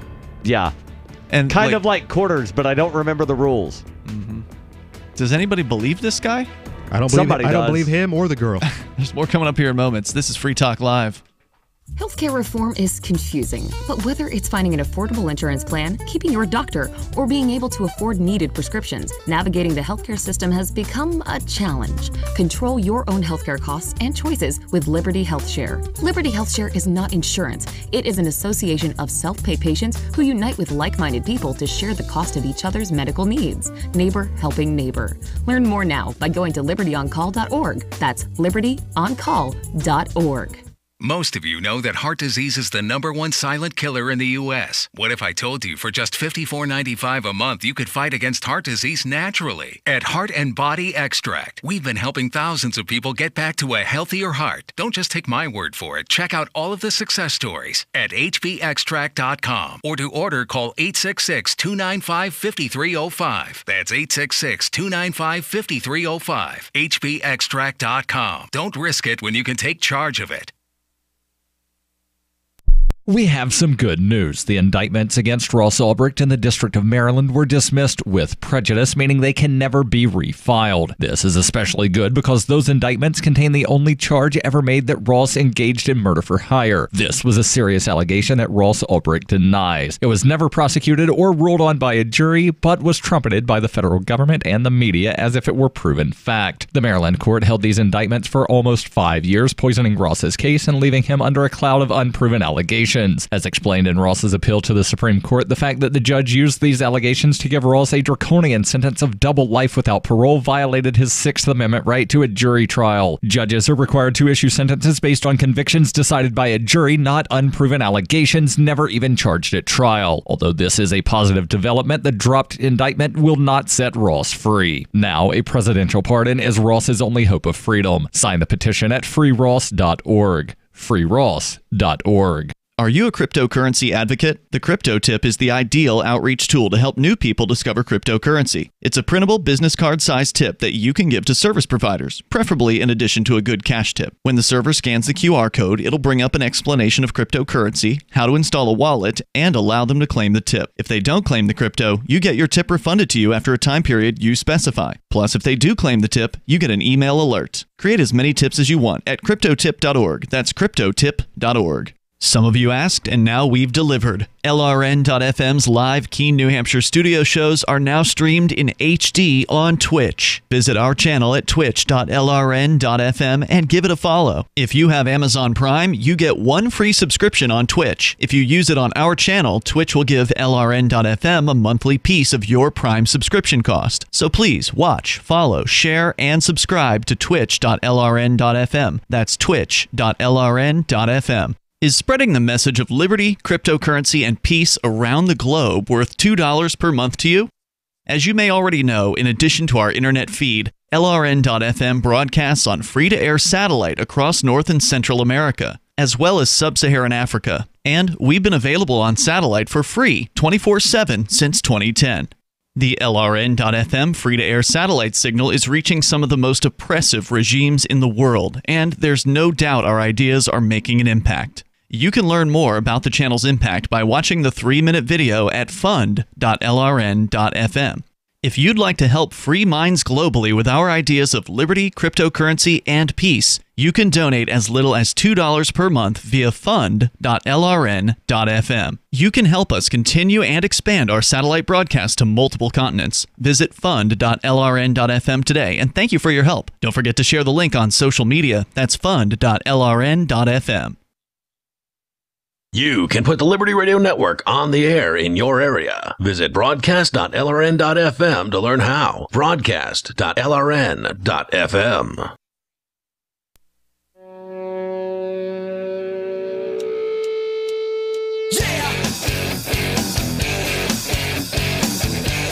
This is Free Talk Live.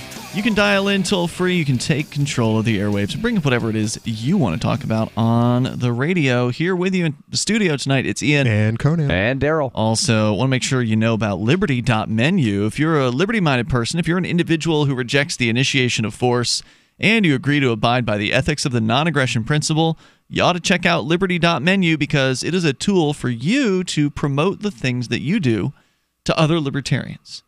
And or if you are a libertarian, you can find services and products offered by other libertarians on Liberty.menu. And you can add in whatever it is you do. Maybe you've got different irons in the fire. Maybe you've got a few different entrepreneurial activities that you're involved in. Put them all up there. It's free to do it. Go to Liberty.menu. You can create your account there. In fact, if you want, you can use code FTL, and that'll get you a special Free Talk Live listener badge so people know that you came from Free Talk Live.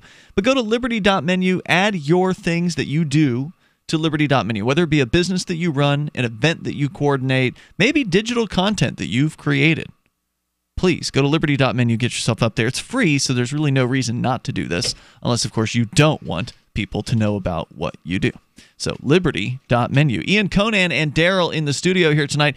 Going back onto the subject here, Conan, you brought up Star Wars sort of in relation to a real-life story of a boy who was in elementary school who was being bullied, and he just simply allowed himself to be bullied and be beaten up, apparently, by these bullies, then proudly explained to his mother that he did it because that's what the Jedi would have done. Okay, and I'm not exactly buying all that. It does appear that he tried to retrieve his backpack that was taken from him. I think he did get up using the Force. I think he did get up in these bullies' faces, and then he got it handed back to him. I see. I believe that it is his mother that has turned this into a whole nother story, a whole nother adventure. And I do believe that she is living through him. She is embraced the attention that she is now getting through her son's beating. But regardless of what really happened, or if it was made up or not, so she's proud of it. Somebody decided that what he did, not standing up and taking the beating, was the Jedi way, and I take issue with that because and you seem to be a fan. Would you describe yourself as a fan of Star Wars? I am not a fanboy. Okay, but I am a fan, and I do believe fan being short for fanatic. You've watched all the movies more than once. The original 4, 5, and 6. Countless times. Yeah. The new ones, no. You haven't watched them at all? No, I have, but I mean, I just can't. I don't even. Hold on. So I don't even think about them. I'm confused here about a term that you Number 1, used. The Phantom Menace. I think I've seen twice, and I will never watch it again. It is so. You said I hate kids so much, and that kid. Oh, you said that you're a fan of the movies, but you're not a fanboy. A fanboy would know. What does that mean? A fanboy knows all of the Easter eggs and has watched all of the hidden deleted scenes and the director's commentary and owns. So you're saying a fanboy has consumed as much Star Wars related stuff as they possibly as is possible can. And is a part of the Star Wars Reddit fan fiction. Is making their own YouTube videos talking about the fan theories and whatnot. And I'll watch some fan theories here and there. Like I really, really, really like the Jar Jar Binks Darth Sith theory, which makes too much sense. I don't know what that is. Jar Jar is just horrible. I know Jar Jar. He was one of the annoying characters from the number 1. Oh yeah, Lucas got so much backlash for that move. That was it was a horrendous move. But what's the theory that he's actually a bad guy, or he's a manipulator. He's a Darth Sith manipulator. Sith is like the evil. Supposedly, and this is what we're getting into is who is really bad, and I'm going to say that. They're both bad. Sith are bad, and Jedi, and the Jedi are bad. They're both using the powers to manipulate and to control the people around them.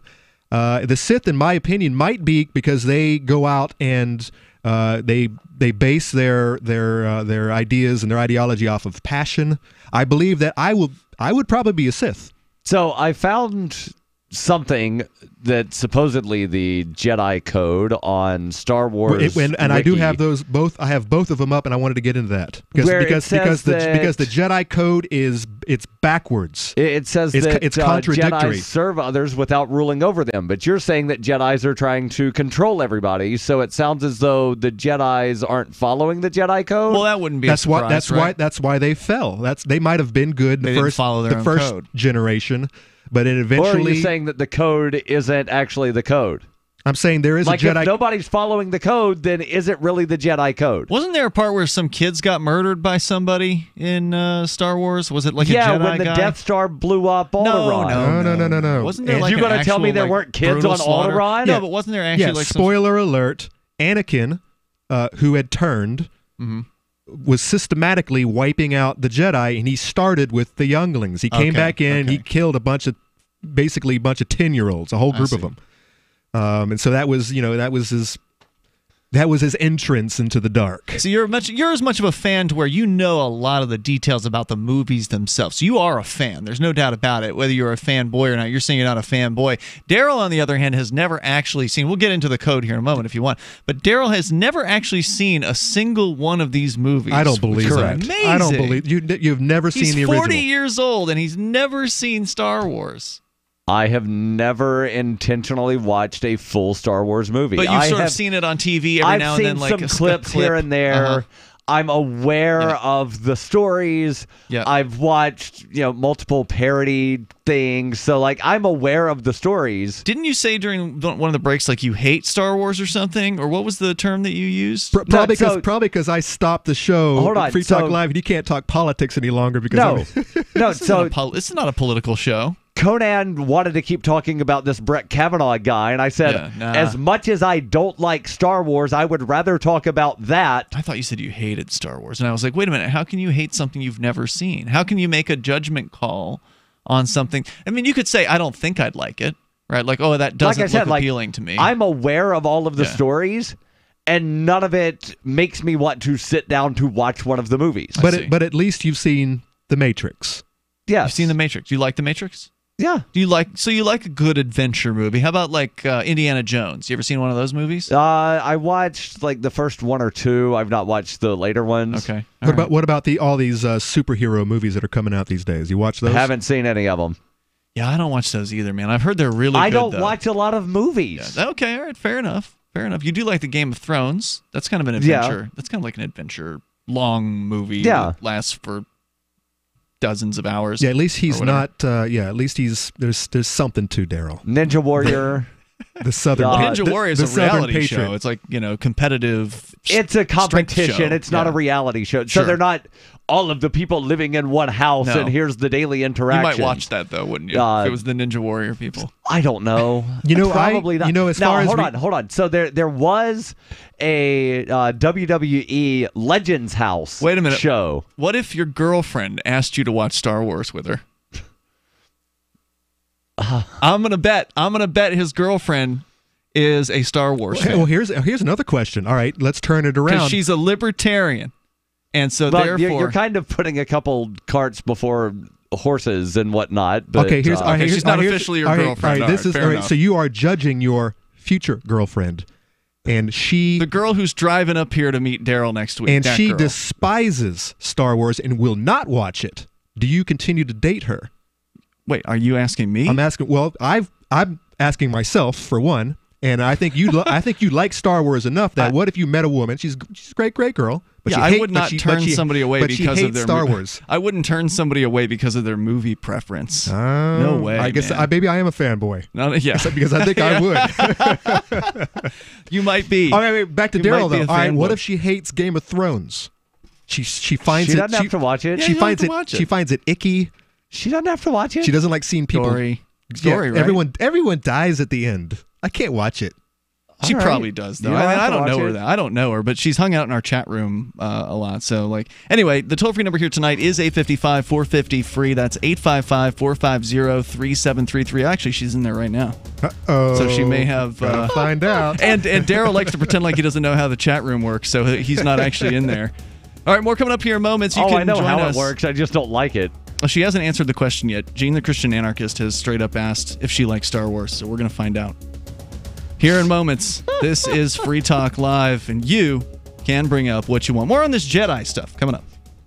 Does your dog itch, scratch, stink, or shed like crazy? Come to Dynavite for help. Order a 90-day supply of Dynavite. Everything we tried failed except the Dynavite. Pick up 2 bottles of Super Mega Fish Oil. Get the 3rd bottle free. Packed with omega-3, DHA, and EPA fatty acids. Super Mega is great for your dog's immune system, healthy skin, and soft, shiny fur. Dogs love it. Try Super Omega Fish Oil. Buy 2, get 1 free. At Dynavite.com. DINOVITE.com.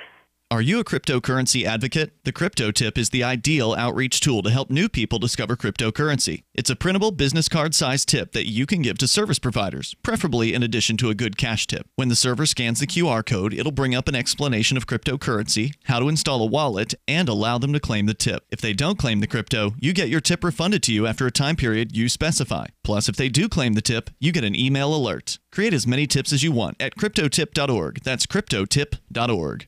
Hunters, anglers, campers, and survivalists. Get back to nature. Expand your horizons with the highest quality, most versatile, unique slingshots and sling bows on the market at slingbow.com. Slingbow products are compact and models start from just $17.98. They're perfect for your bug-out bag or storing in your vehicle. Give yourself and your loved ones the excitement and tradition of Slingbow, a new frontier in archery and truly modern twist on this primitive survival tool. Feel the thrill only at slingbow.com.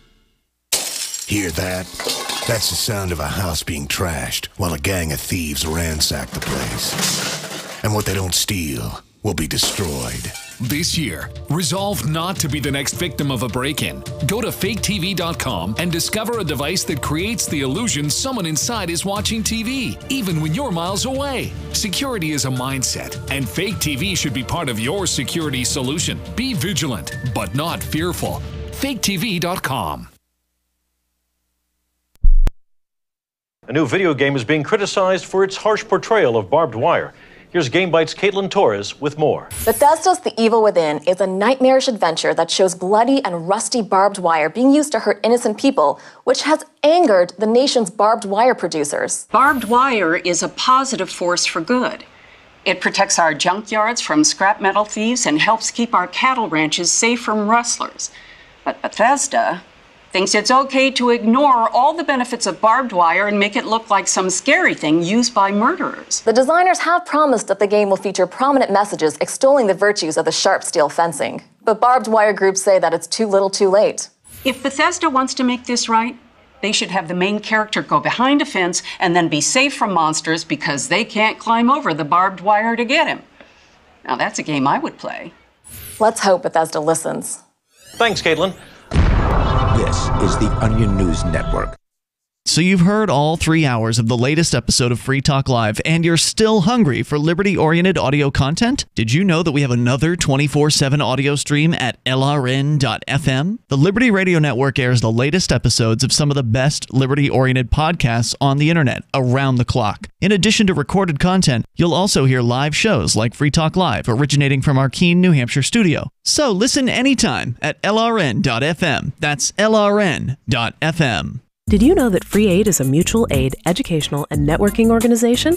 At Free Aid, we support volunteers who provide first aid. We do outreach to the public about health and safety, and we bring together medically skilled freedom lovers. Free Aid is made possible by your generous support. Donors can receive great gifts like first aid kits, t-shirts, silver dime cards, and hoodies. The Free Aid Silver Dime Card Project is sponsored in part by Roberts & Roberts Brokerage, Freedom's Phoenix, and Don't Tread on Meme. Visit fr33aid.com. Help get LRN.FM into more ears. Visit promote.lrn.fm for a free bumper sticker, flyers, banners, graphics, and more. Promote.lrn.fm.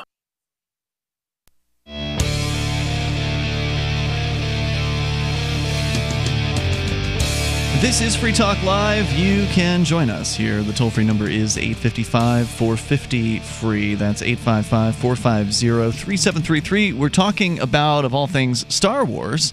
And this mom who was apparently proud of her son in elementary school for getting beaten up because he claims that that's what the Jedi would do, was just get their ass kicked. She was proud that he didn't fight back. Right. Got his ass, but he got his ass. Therefore, getting your butt kicked by these bullies in the school. And that led you to, as a almost fanboy, marginal, borderline fanboy, Conan. He's moved from being a fan to a semi-fanboy in the last 10 minutes. That led you to feel a little upset because you say the Jedi are people who fight back. Worse, they're people who manipulate political systems for their own benefit. Is that right? For their own cult, for their own order. Okay. They manipulate governments. They work on behalf of someone has made these decisions, and they go off and they defend the Republic, which has already chased off one group, the separatists, the capitalists. They seceded from the Republic, and what did the Jedi decide to do? To just let them go? No, we can't have that. We can't have them separating from the Republic to go off and make money, to go off and make their own decisions. Now, who is this? The separatists? Is that the rebels? And 1, 2, and 3, the separatists are the bad guys. Count Dooku and his crew. All of those Asian-looking. What were they called? I don't know, man. I have no idea. I don't know. I remember the Asian characters. The tradesmen, the ones who were only interested in making money. Mm-hmm. So those were the separatists. What happened to them? They were part of the separate. Well, they were. Spoiler alert! They were eventually wiped out. Okay. That was. Do you really have to say spoiler when it was a long, long time ago in a galaxy far, far away? And after Anakin killed all the little babies, then he went and he killed all the leaders of the separatists, and that was it. They were done for. Okay, they got. Okay, wow. So who are the rebels then? Well, the rebels came afterwards, and these were the ones who were fighting the Empire. Now you got to remember that, and this is the way I see it. So you got, all right, so 4, 5, and 6, the movies that we grew up with. The Victor wrote that story. The Victor was obviously a member of the rebels, and so the rebels were the good guys, the Empire were the bad guys. So George Lucas wrote. He was the victor? One of the rebels. So he's saying it's written from the perspective of Luke Solo. Of the winners. Unless, of course, George Lucas has life extension technologies because he's from a galaxy far, far away. All right. 1, 2, and 3. Maybe he actually is Jar Jar Binks. 1, 2, and 3, where we saw the Jedi at their height, at their pinnacle. It was also written. It was the winners of that. Well, at the end, it was the Empire that won. But the majority of that series, the winners would have been part of the Republic. And so in that movie, the Empire was good, the Separatists were bad, and the Empire that we know hadn't been really formulated yet, which was the bad guys. So in their opinion, at their height, when they were manipulating, when they were going off and fighting their wars, they were in fact the good guys. which I disagree with. I think that everything is a little gray. Yeah. And if you're off starting wars, if you're off spreading empire, you're not a good guy. If you're off maybe not enslaving other peoples, but you're gaining from their wealth, from their material, then you are in fact you're the bad guy in my book. So who are the good guys then in Star Wars? The only good guys I ever saw were the ones who were fighting for their freedom. Mm-hmm.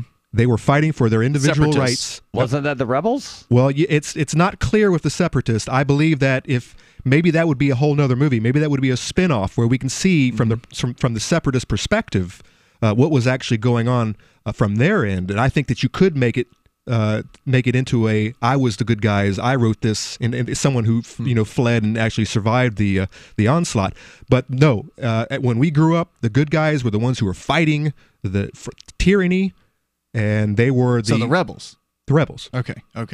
So what if there was a Friends-style sitcom spinoff with some of the Star Wars characters? So now that Disney owns the rights to Star Wars, you might actually see that. Right. So like if Leia, Han Solo, Luke Skywalker, and somebody else, they're getting pretty had old. Like a spinoff TV show that was kind of like Friends or Three's Company. Are you asking would you watch it? Okay. Would you watch it? Well, I mean, when you consider, there is some cartoon that's out there right now that I haven't. I'm not talking about cartoons. No, it's kind of like what you're talking about. It's kind of that silly. But no, what I would Andy, are you watching what I would want to watch, and I really liked when who's this clone? I mean, not clone, but stormtrooper who got woke. Oh, the new character? Yeah, I can't even remember his name. The black guy.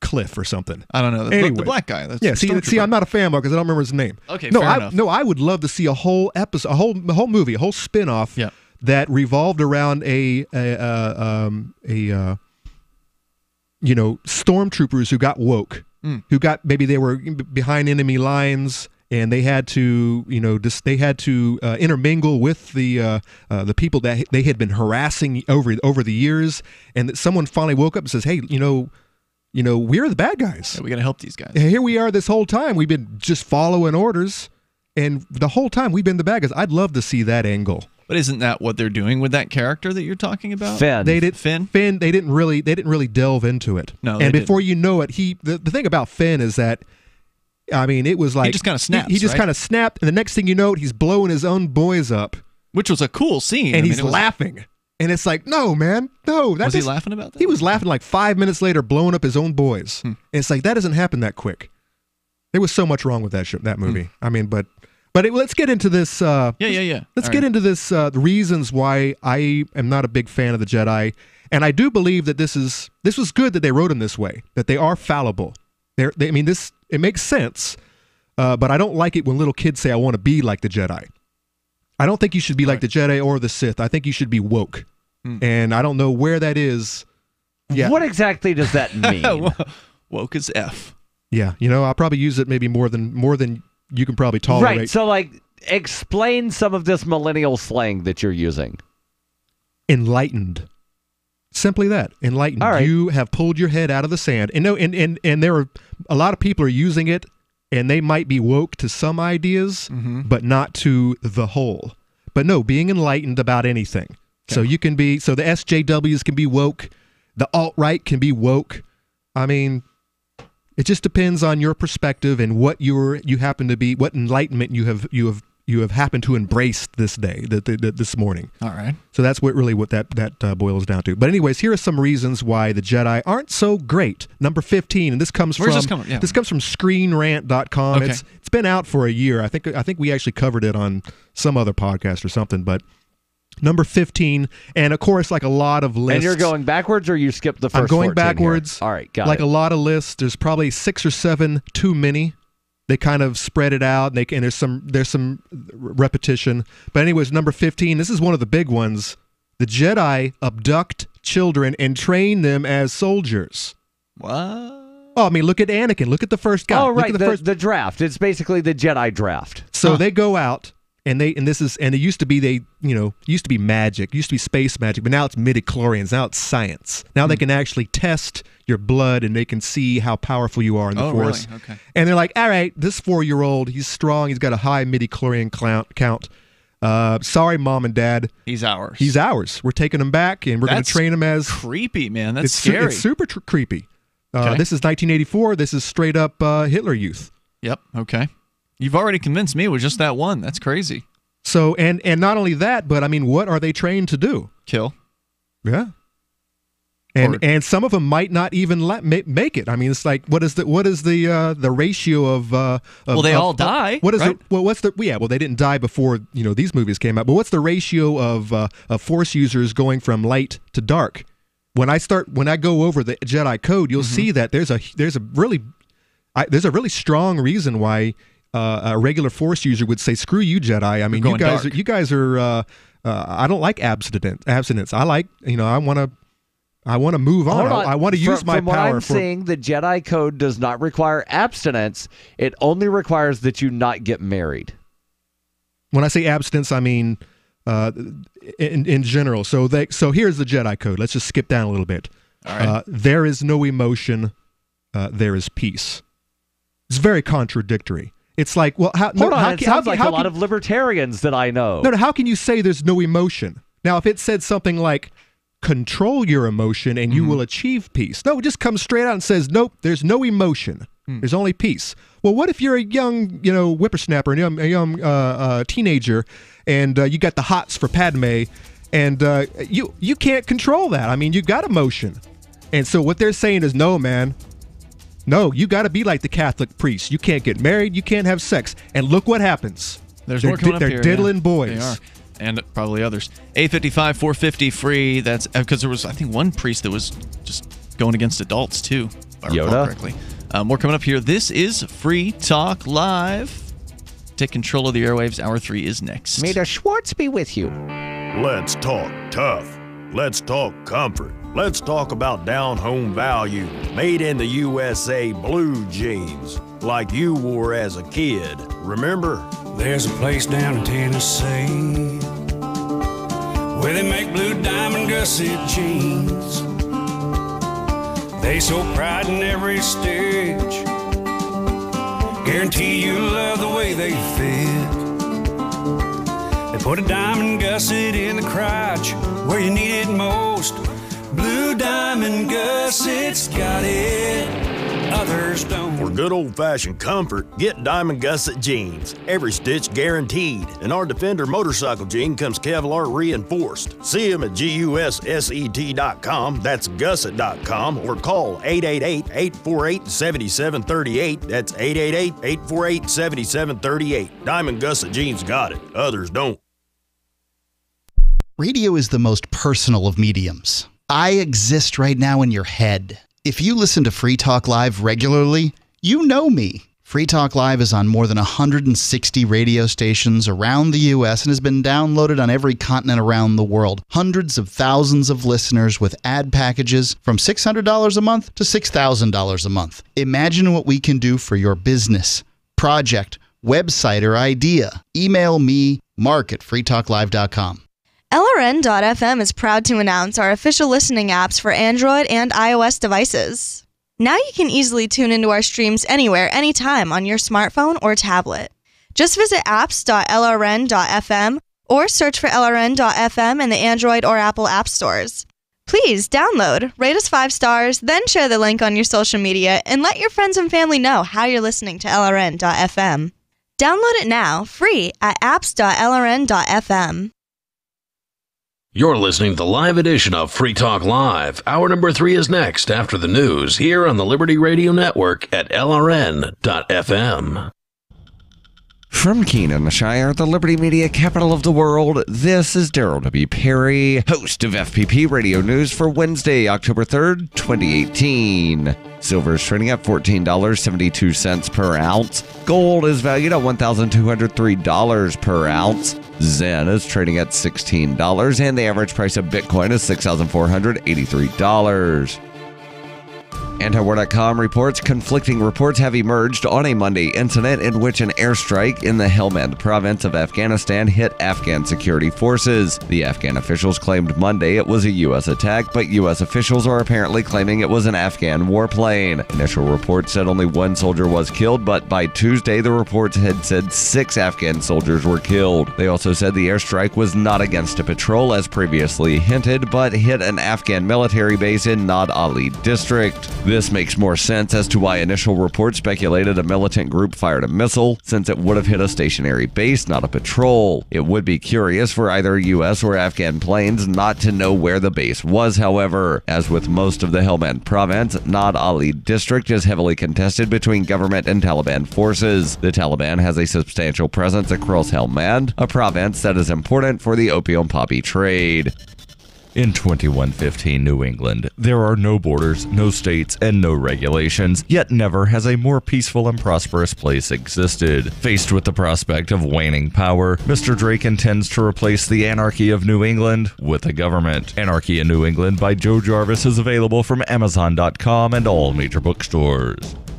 UPI reports Amazon announced Tuesday it will raise its minimum wage for all workers in the United States to $15 per hour beginning next month. The wage hike will benefit 250,000 workers and 100,000 seasonal employees this holiday season, according to the company. All full-time, part-time, temporary, and seasonal employees will receive the raise beginning November 1st. Amazon has 575,000 employees worldwide. Amazon founder Jeff Bezos said, "We listened to our critics, thought hard about what we wanted to do, and decided we want to lead. We're excited about this change and encourage our competitors and other large employers to join us." The company's announcement on Tuesday came after the city of Seattle, Amazon's home base, also raised its hourly wage to $16, taking effect January 1st, and covers any company with at least 500 employees. Companies with fewer employees must pay a minimum wage of $15 or $12 per hour plus another $3 towards benefits.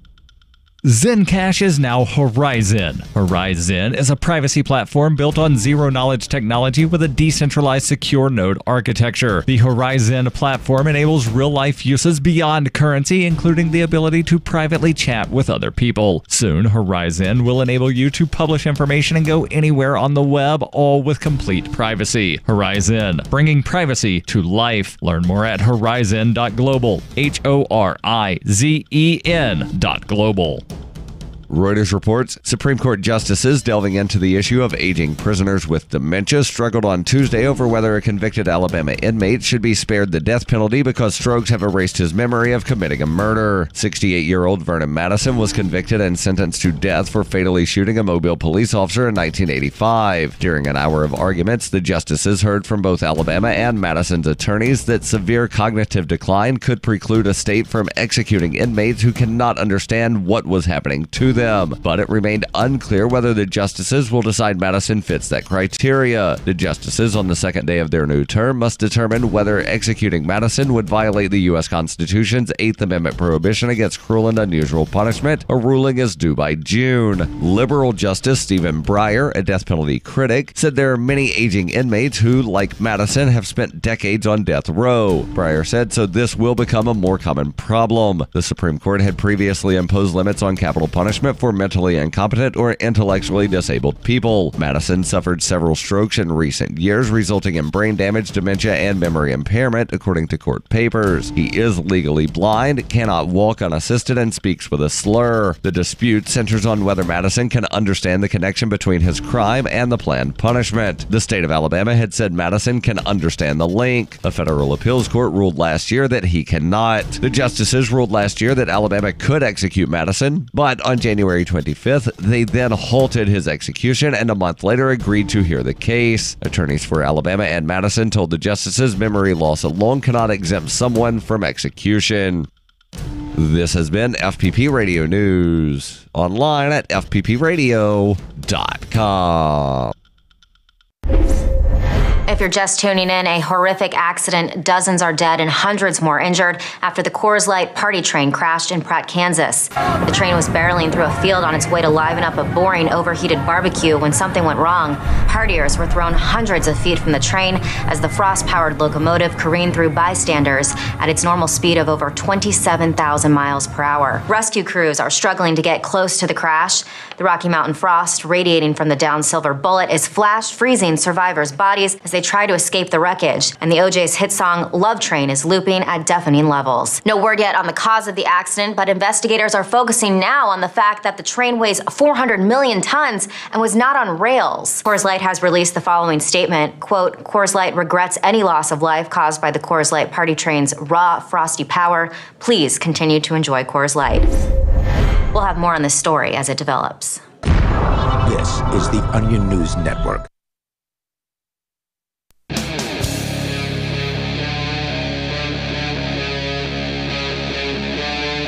Free Talk Live. Dial toll-free to join us on the radio. Our number here is 855-450-FREE, like freedom. That's 855-450-3733. Conan's fired up about the Jedi. He's talking about this code, I guess, that the Jedi have. There's a claim in the news from a mom who is proud, apparently, of her son for not fighting back against bullies in elementary school. He was apparently beaten up and took the beating and then went to mom and told her about it and said something about how he, was trying to be like the Jedi because apparently he believes the Jedi are pacifists. And not that I think there's anything wrong with pacifism. I have a lot of respect for somebody who chooses to be a pacifist because it must be very, very hard to not, it's one thing to not defend your own self, but to not defend others, when somebody else that you care about is being, that's one of the reasons why I couldn't do it. I flirted with the idea of being a pacifist. I mean, I am against aggressive violence for sure. I don't think there's anything morally wrong with doing defensive violence, defending oneself or others. And I think there's an interesting moral argument for pacifism. But all that said, I can't see standing by when somebody's being hurt. There's some pacifists that will go so far as to not even swat a fly if it lands on their arm. Or a mosquito. One thing I have noticed about pacifists is that they are aggressive in a way. They're passive-aggressive. Oh, you think? Oh, most definitely. And I actually, out of this room, of the three of us, I would say that you, Mr. Freeman, are the most passive-aggressive of us all. I've seen you in action, dealing with politicians and dealing with people who get a little uppity. I've seen you throwing it right back in their faces, and I have to tell you. Sometimes I would rather get punched than dealing with a passive-aggressive person because that's just something. It's like I can't fight back. It's like if you are I'm not touching you. Yeah, exactly. If you're a wordsmith and you're really quick on your feet, I mean, you really can walk circles around some of these guys. It's like, wait, if you throw a punch at me, I can at least defend myself. But I can see. I've never understood those accusations personally of me being passive-aggressive because I don't feel aggression. I'm not interested in aggression or putting anything in its place. It's kind of a snarky kind of a comeback kind of a thing. It's where I don't think it's something that you realize. I believe that it is it's just something that you've grown in, you've evolved into to react to bad behavior or to authority. It's just how you handle it. I don't know. Have you ever been in a fight? A physical fight years ago. Recently, no. I mean, I'm not talking about. I don't know I think we're all in fights have in recently been in fights. Yeah.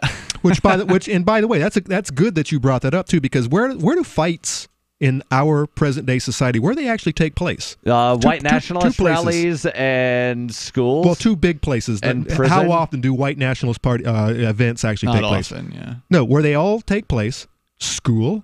Right, government institution and prison and a government institution, and not only do they happen a lot. Yeah, that's true. And it's part of that clique. It's part of that society. Everybody remembers the school fights, right? With and you get out of school, and it's just like bam. You go get a job. You go people work with respect people. Each other, and people they help respect each other. They help each other, and if they don't like each other, They go away. They just go stand in separate quarters. But if you hang out at a bar long enough, you'll probably see a fight at a bar. When there are mind-altering substances involved, yes, that's when angry people and women. And, that's when your inner ape, your inner reptile come out, and that's hard to try to hold off. I remember one of the first fights I ever saw was there were two women fighting each other in the street outside of my elementary school. I saw that. Women or women. Students? No, not students, because I was elementary school. Were they moms? I don't know what they were. I think they were just neighborhood denizens. The area that we were in wasn't the best neighborhood. Well, back they to were tearing off each other's clothes. Back to this Jedi code, which I find completely contradictory. Everything, this whole thing, there is no emotion. There is peace. I call bull. Then the second one, there is no ignorance. There is knowledge. Once again, if it had said something like, try to defeat your ignorance by going out and collecting knowledge. Knowledge is the opposite of ignorance, right? Right, Learning, but you just can't say there's no ignorance, because, I mean... Did George, what's his name, Lucas, actually write these, or is this like a fan essay? I'm not sure. I know the Sith code was written, and it has been adjusted over the years by the fans. I'm not sure. This is garbage. I'm not sure about this one. Yeah, I mean, I'm with you so far on this completely. There is no passion. There is serenity. There is no chaos. There is harmony. There is no death. There is the Force. Blah, blah, blah, blah, blah. All right, whatever. The Jedi didn't make it because they followed this crap. Because this is nonsensical. This is exactly what they say to the addict. Hey, Mr. Addict, it's not about choice. It's not about choice at all. You're a victim. You're a victim of chemicals. You're a victim of your own evolution. You don't have any control over this. It's kind of a twist on I like my Catholic priest one a little better. The one where they take all your emotions, they take all of these, they take this away from you. They take the ability to go out and get married and have to have a real relationship with another human being. They take that away from you, and what do? Your human nature, your human reptile comes out, and next thing you know, you're doing what the Catholics do. Well, the Catholic Conan, priests do. The Jedi code that you read, apparently, according to this Star Wars wiki that I'm looking at, was the refined version established by Odan who apparently is some Star Wars. No, he's some Star Wars character. Yeah, I know, but who created? Hold on, who created Odan I don't know books, if he's right. Right, there are a bunch of books, so I don't know if this came from one of the books. Have you read the books, Conan? No, but I played the video games, and this code is strong in Knights of the Old Republic. So this code's been around for the thousands of original years. version of the code is emotion yet peace, ignorance yet knowledge, passion yet serenity, chaos yet harmony, death yet the Force. What does that mean? Ignorance yet knowledge. You might be ignorant, but also there's knowledge. So the original didn't have as many words. I see. So the updated version is the one that Conan's arguing about, where it says there is no emotion, there is peace. The original said emotion yet peace. It's still it's dumb. acknowledging it's acknowledging that you can have emotions but find the peace. Is how I'm reading this. Yeah. That's the way that it should be, but what happens, you get a young Anakin, and he has to follow this code, and he's like, well, maybe I don't like this so much, and then some Palpatine comes by and is like, hey, look, man, I could teach you how to use your power. You don't have to follow all this, there's no emotion crap. I know you've got emotion. I know you're human. Right, feel the emotion. Let it out. Right. And apparently Luke Skywalker updated the code even further to say Jedi are the guardians of peace in the galaxy, with no reference to emotion. Propaganda. It's just straight propaganda. All right, now let's... But again, all of this sounds like fortune cookies to me, written by some little green man that lives in a swamp. Okay, with the exception of the first line, I actually like the Sith code. The first line, of course, is peace is a lie, there is only passion. All right, that's kind of maybe not. But then the second one, through passion, I gain strength. Okay. Through strength, I gain power. Through power, I gain victory. Through victory, my chains are broken. The Force shall free me. Damn. Almost kind of the Force shall set me free, kind of Matrix-y. I kind of get into that. Now, you said you watch The Matrix every single year? I watch the first Matrix once a year. Wow. And I'm a huge fan of a lot of the fan theories that are out there. Yeah. I have a couple of favorites. Like the one that Agent Smith is actually the one. Huge spoiler, but yeah, Neo is just like. Well, that's not a spoiler. It's a theory. It's a fan theory. Yeah, just like the Harry Potter series. Harry Potter was never the one. Oh, really? There was another kid who was actually the one, and I believe that was really. It's not just a fan. I believe that the author Rowling had intentionally written the books that way. But yeah, hold on. What do you mean that Harry Potter wasn't the one? He was not the one. The one was from The Matrix.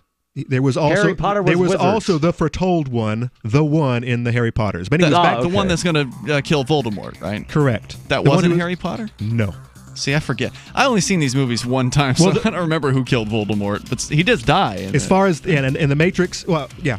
Spoiler alert. Spoiler. Lots of spoilers. Spoiler. The toll-free number here, 855-450-FREE. That's 855-450-3733. You can take control of the airwaves here and bring up whatever you want. It's Free Talk Live.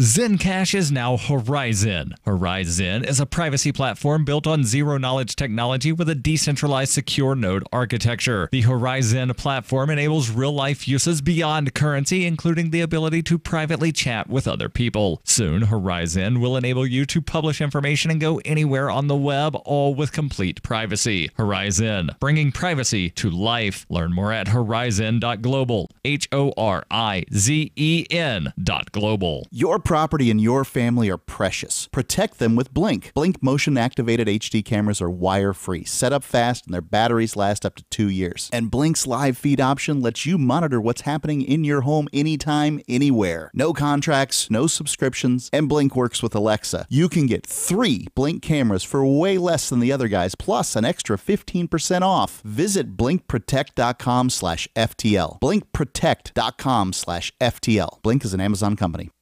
Do you operate a retail business and are looking for a solution for point-of-sale cryptocurrency acceptance? It's never been easier thanks to AnyPay.global. There's no paperwork or approval process to open an account. If you already have a tablet at your cash register, you're almost done. Just sign up at AnyPay.global, drop your personal crypto wallet addresses in our setup page, and then load our app. That's it. You're accepting cryptocurrency like Bitcoin and Dash at your store. Get started now at AnyPay.global. That's AnyPay.global. Bitcoin.com wants you to know about SaveItPurse.com. Since launching in 2014, over 200,000 users have saved an average of 15% for a combined $4 million using Bitcoin, or BTC. And now you can use Bitcoin Cash, BCH, to fund your account. You can save between 5 to 33% on things you're going to buy anyway when you shop using SaveItPurse.com. Add items to your cart, fund your account, select your discount, and save. SaveItPurse.com. Save ATPurse.com. Since time began, tyrants have taken aim at personal liberties. Now there's a movie that aims back. The government has no more right to tell us what to put in our bodies than they have to take our guns or tell us what books we can read. 6 drug police were eaten by bears while raiding a marijuana farm. On your knees, you dirty hippie! Jesus. On your knees! What's the problem, officer? Today, many cops who enforce pot laws do so only because it provides them with cushy jobs, good benefits, and a chance to push people around. I was an undercover narcotics officer. The drug war is nothing but a farce. The Second Amendment says you gotta keep you and your get intact. Guns and Weed, The Road to Freedom. A film by Michael W. Dean and Nima Vadadi. DVD available now at gunsandweed.com or on Amazon. That's gunsandweed.com. Makes the perfect gift. Remember, that's gunsandweed.com. There are lots of ways to listen to Free Talk Live. Our podcast has been around since podcasts began, and now the FTL feed is loaded with content besides our full show archives. Did you know that we make it easy for you to customize your podcast subscriptions? We have different feeds, one that includes only our full shows, one with just the Daily Digest, and one with just the Edgington Post. You decide what you listen to. It's quick and easy to customize your feeds at feeds.freetalklive.com. That's feeds.freetalklive.com. This Your Family Today tip is brought to you by Nestle Toll House Refrigerated Cookie Dough. Who would you bake some love for? Find fun and easy baking ideas at tollhouse.com. Kids love doing arts and crafts projects, especially when you join in. Try channeling all that artistic energy into the kitchen and bake up some creative treats together. Think of your art supplies as the frosting, sprinkles, and decorating gels, and use cookies or cupcakes as your canvas. For more tips like these, visit us at parenthood.com/yourfamilytoday. Some of our live shows are streamed in HD on Twitch. Please follow and share at twitch.lrn.fm. That's twitch.lrn.fm.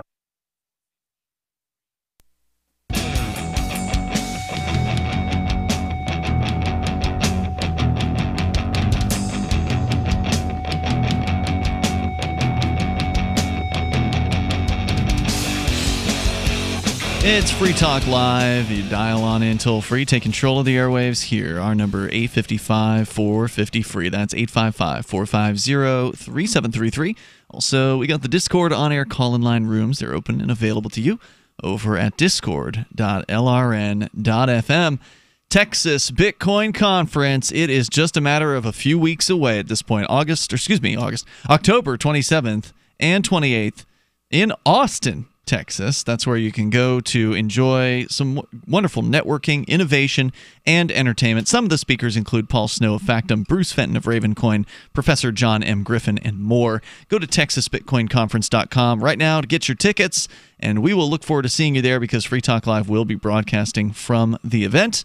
I'm looking forward to it. It's always a fun event, a great Bitcoin conference that we've had the pleasure of being at for the last, every single one of them, actually. So we'll see you there. In fact, we've seen a number of our listeners that are from Texas and the Austin region there at TexasBitcoinConference.com. Once again, October 27th and 28th in Austin, TexasBitcoinConference.com. We can talk more about the movies and the Star Wars and the Jedi and Conan. I know you got more to say about that. We'll get into it here. But first, Sarah is on the line in New Mexico. Sarah, I know you were calling about something else, but since we're on the topic, your comments on Star Wars. Are you a fan? I do not watch a lot of movies, and I do not really involve myself in fiction. So no, yeah, but Star Wars was like 40 years ago. So, like, did you see Star Wars back in 1977? No, I never have. No. I never bother with it. Yeah, no. There you go, Darryl. You've got something in common with Sarah. All right. Every now and then that happens. Well, go ahead with what you were calling about, Sarah. Yes, I was wondering, are you going to start or join anti-Amazon self-checkout store? No, why would I do that? You're so concerned about like cashiers losing their jobs. Oh no, I'm not at all. Actually, not at all. I only brought that up to ask you how you felt. So what we're referring to is Amazon has a self-checkout what? You haven't heard about this? They have a store, so they have Amazon physical stores now? Look up Amazon Go, Conan. For listeners unfamiliar, Amazon 2 years ago in Seattle started a test program. They opened up a store where you have an Amazon app on your phone. You walk in. Or other mobile device. Or whatever. It's got to have some way of interacting with the turnstile. So there's a turnstile that lets you into the store. You use your mobile device with the Amazon app to get into this turnstile. You then go in, you get your little basket, fill it up with whatever you want, Conan. So it's fresh items mostly, not all, but like stuff you can grab off a shelf, like a sandwich. So far they've got 4 stores. Yes. So they started with one in Seattle. They added 2 more, I think, in Seattle and one in Chicago. Yep. And the idea is you just load up with whatever it is you want. Maybe grab your lunch, grab your dinner, whatever you're getting. Grab a snack or something like that, and then you just walk out of the store. Yep. There's no actual cashier. But this isn't new.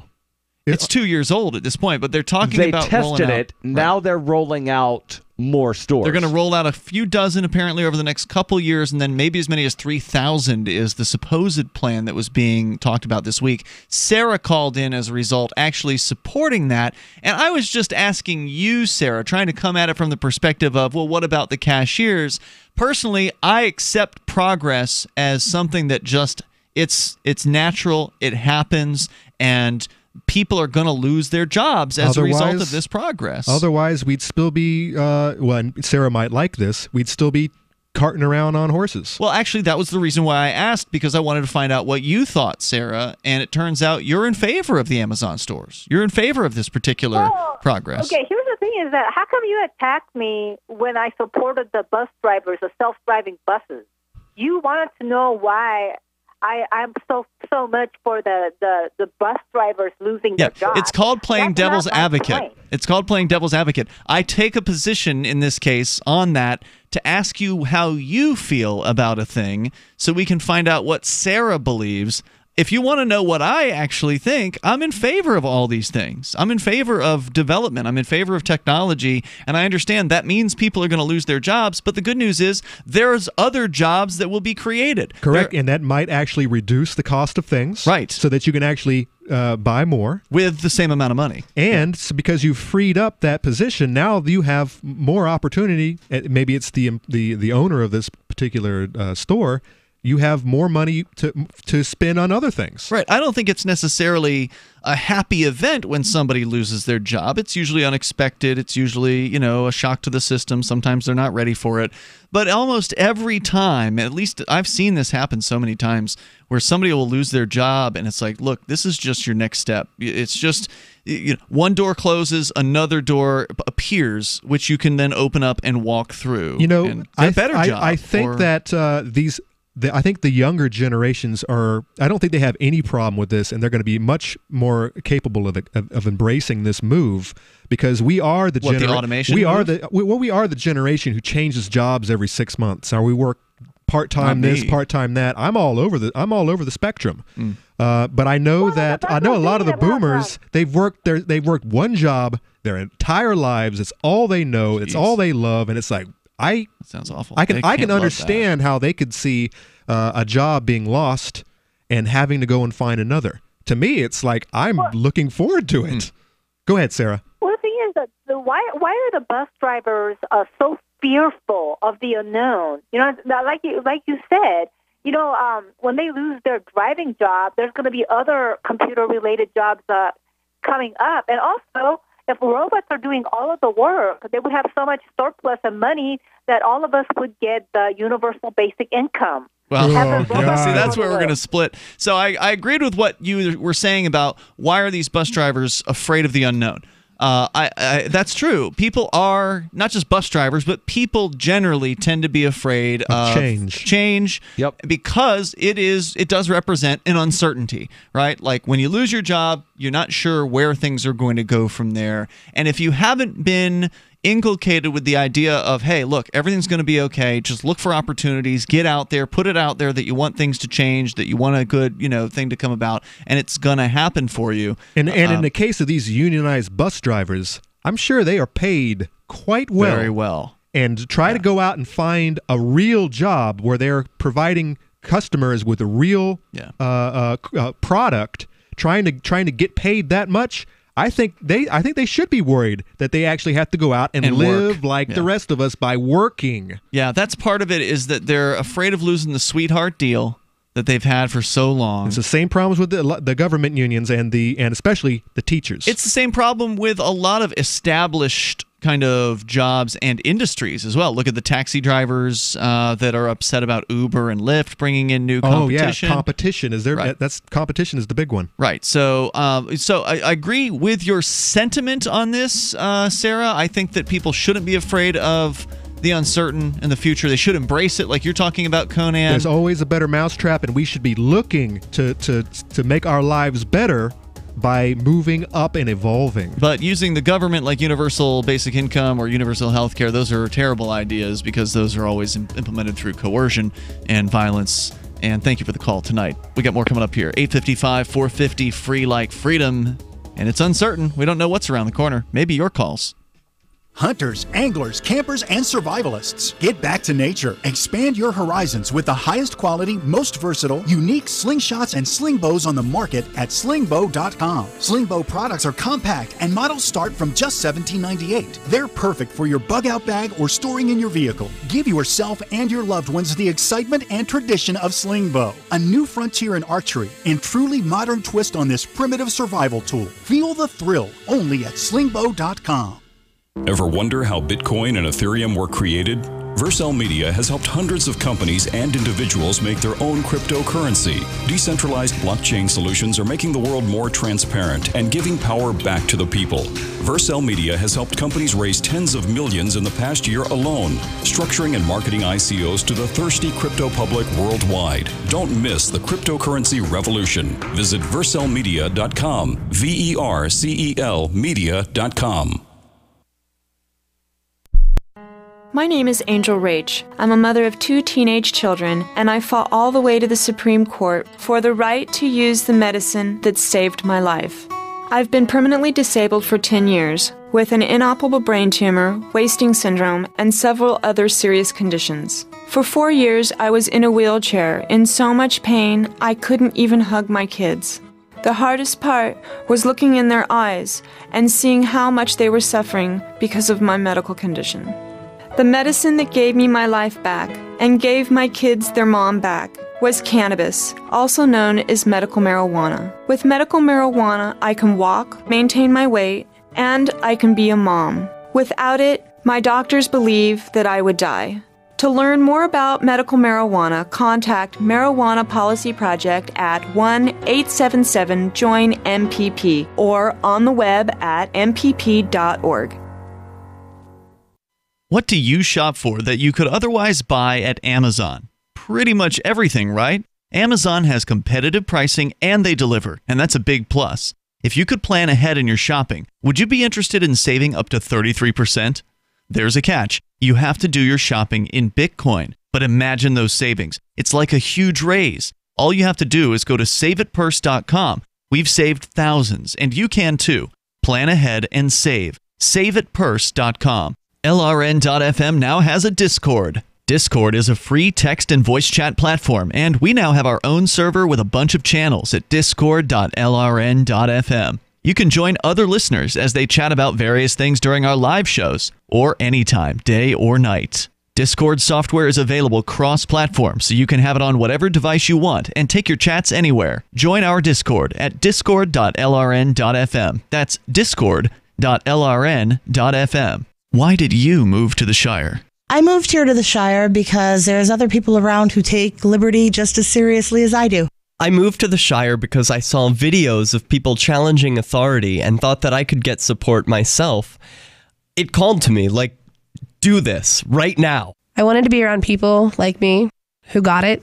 And once I got here, I knew there was nowhere else that I wanted to be. I've always wanted to change the world. So I moved to the Shire to join people who were actually working towards doing the same thing. The people here are awesome, loving, and positive. It was for the adventure and for the feeling of something important is happening here. And I just wanted to come to sort of be part of that. Visit ShireSociety.com to read and sign the Shire Society Declaration and learn the reasons why, if you love liberty, you should immigrate to the Shire. Plus, add yourself to the Shire map at ShireSociety.com. That's ShireSociety.com. Love what we do? Please help support our international satellite channels at patreon.lrn.fm. That's patreon.lrn.fm.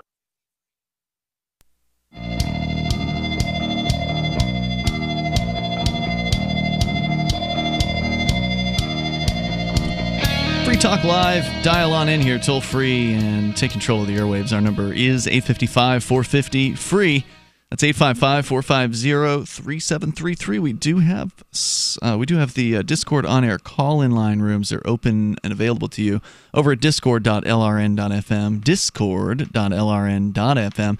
And the Blink Home Security System is an Amazon product now. They bought it a couple of years ago, and they made it so that Blink works with Alexa, meaning that you can have the Blink motion-activated HD camera system wireless in your computer in your home, and you use your computer, your smart device, to access the system, and you can set it up in just moments. It is super easy to do. I've gone through the process here at the LRN studio.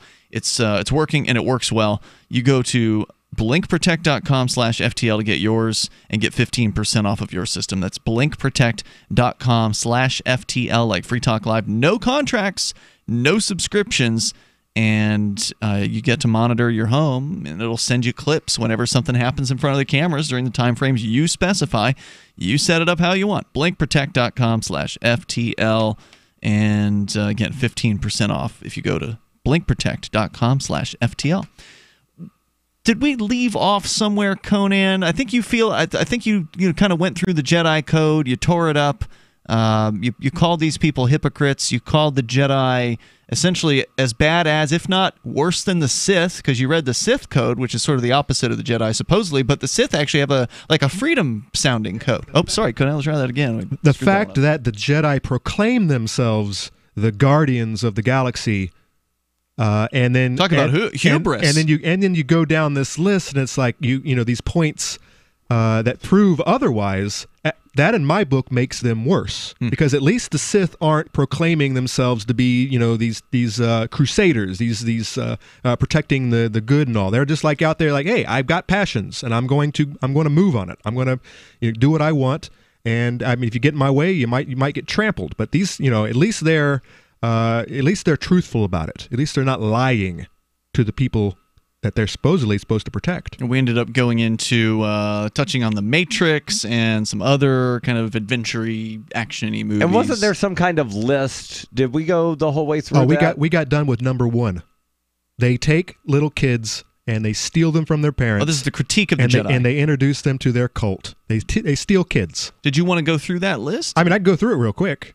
Where was it from again? This is from ScreenRant.com. Okay. Number 14. This is the reasons why the Jedi are bad. Okay. Yeah. Number 14. They're known liars. And I think probably the most notable time that there was a lie that was told was when Luke asked, you know, what happened to my father, and Obi-Wan just came straight out and says, "Hey, lied to him. Hey, your father was killed by Darth Vader." And then later on, and it was in 2, he came back and says, "Obi, you lied to me, man. What was up with that?" And Obi-Wan was like, from a certain point of view. Because, spoiler alert. Right, so if you haven't seen Darth him, Vader is Luke's father. Sarah's not watching. Yeah, okay. So what's the quote from V for Vendetta? There's a lot There's of a bunch of them. There's a lot of yes, them. I know that there's a lot of them. Yeah, but the big one is your government should be afraid of the people. No, there's the one where Evie is talking to V about her parents. Where this is one you've seen? You've seen this movie? I've seen V for Vendetta numerous times. Okay. But there's the quote where she's talking about her parents, and they were performers, and performers use lies to tell the truth. Okay. That seems very fitting here. So again, from a certain point of view, yes, Darth Vader did kill Anakin. The good Anakin or whatever. Well, yeah. I see what you're saying there. Number 13, I'm going to skip. They basically don't trust their Padawans. What's a Padawan? Padawans are their trainees, the next in line to become Jedi. Okay. Number 12. Students. Number 12. They don't trust students. They foster corruption and crush all those who oppose them. And this goes back to the separatists who basically seceded from the Republic. And no, we're not going to have that. We're gonna oppose you in every way, and we're going to support everything to. So the Jedi oppose the separatists, right? Okay. Number 11, they are oppressors and undermine democracy. Oppressors bad, undermining democracy. Yeah, well, whatever. Democracy is ultimately 2 wolves and a sheep deciding on dinner. So correct. Number 10, they think they're above the law. We undermine democracy all the time here on Free Talk Live. Well, these are the cops, right? I mean, the Jedi are kind of like the cops, aren't they? No, the Jedi were the rebels. No, they weren't. No, they weren't. They were part of the Empire. They were the Empire of their time before it was actually taken over by the Bad Empire. When they became the Bad Empire. They were the Republic, right? Not the Empire. Not the Empire. So they were still statist. Yeah. They were rebelling against the Empire. Yeah. I guess they think they're above the law. They break the law when they choose to. We are the law. Like for example, when they're taking out Palpatine. Okay. It's like they helped him up. They propped him up the whole time, and then decided, oh, he's a bad guy. Let's go kill him. Like no courts, no warrants. He just went and. Slash them. Let's go, and of course that blew up in their faces. Number 9, their unhealthy lifestyle breeds xenophobia. I don't know what that means.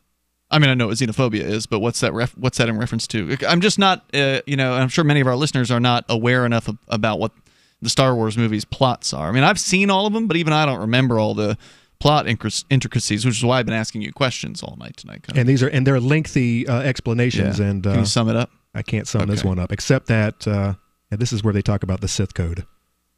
Number 8, they're elitists. This is you don't have the midichlorian count. Ugh. What's that? That's if you don't have the Force, you can't be a part of our club. I see. Okay. They are militants who train terrorists, and they've been, and maybe not in the one movies, man's terrorist is another man's freedom fighter, right? In the Clone Wars, they were actually going out and they were training the people, the public, to actually wage war against the Separatists when they should have been doing it themselves. So yeah, they're just as bad as the CIA. Bam. They violate people against their will, and this one happens all the time. These are not the droids that you're looking for, right? Where it's like a mind control, the Jedi mind control trick. Obi-Wan at one point, Obi-Wan does it the most, it seems. He's like, after he gets attacked by a certain scumbag, he's like, you need to go home and rethink your life. I mean, there are lots and lots of situations where they wave their hand and try to manipulate weak-minded people. And it's not just, people in the street, it's, people in power, people in authority. And to have this power, I mean, this is something that is very easily, power corrupts. And I think I think that there's a reason why these guys don't stay light as long as they should, and they do start to merge towards using their power to even worse, to an even worse end. Okay. Number 5, I'm going to skip. Number 4, I'm going to skip. Number 3. I'm also going to skip. Number 2, they are selfish. And number 1, well, I mean, everybody's selfish. And number 1, they created Darth Vader, which kind of what I was saying. The whole code, and he pushed back against. He pushed back. It was their fault. It was you created this monster. Your Jedi code created this guy. What did you expect? So does that mean that the Jedi built the Death Star? In a way, inadvertently, yeah, indirectly. Well, use of force has unintended consequences, doesn't it? It's all a cycle. I mean, I think you mean use of the force. There you go. We grew up watching the rebels regain their freedom, and how long do you think that's going to last before? Once the rebels are in charge, they'll become the state. That's the way it works. Right, and then you have a whiskey rebellion just a couple of years later because George Washington wants to impose taxes. I mean, Darth Solo wants to impose imperial something. All right, so since we're talking about pop culture, I've had this one in my show prep for a few days. Is this the Netflix one? Netflix headline from Reuters just a couple days ago. They're talking about allowing viewers. Imagine this with Star Wars. What if the viewers could decide how the story ends? This is like a choose your own adventure book? Exactly. I read so many of those as a kid. Do you support this idea? No. All right, so we're gonna get into it here. I'm interested in how this would work. So we'll tell you a little bit more about it. Apparently, they also are going to be doing one in your Black Mirror show that you like, Darryl. Yes. There's more coming up here in moments. 855-450 free. 855-450-3733. It is Free Talk Live.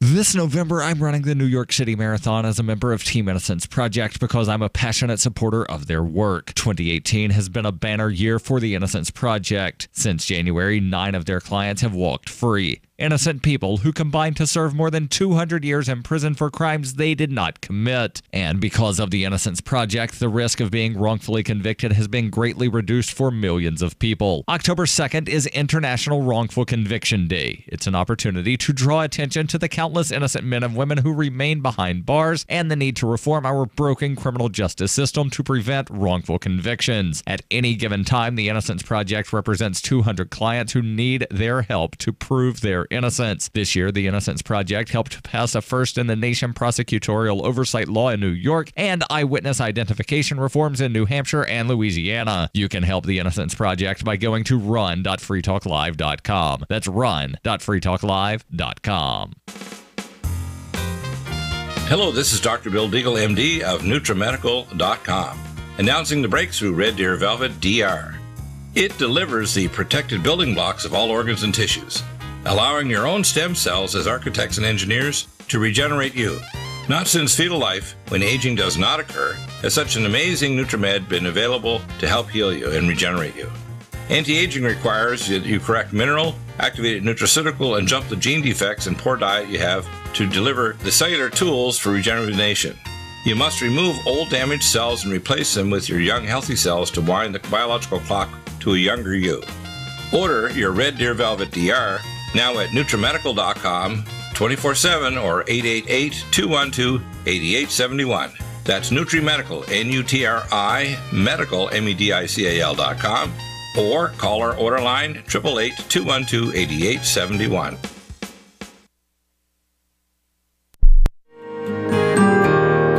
So the protection of life, liberty, and property is what the Free State Project is all about. But it's an effort to move 20,000 people who understand. It's about demonstrating to the entire country that, yeah, we can have a free market, a truly free market. Making it just a freer, great place to live.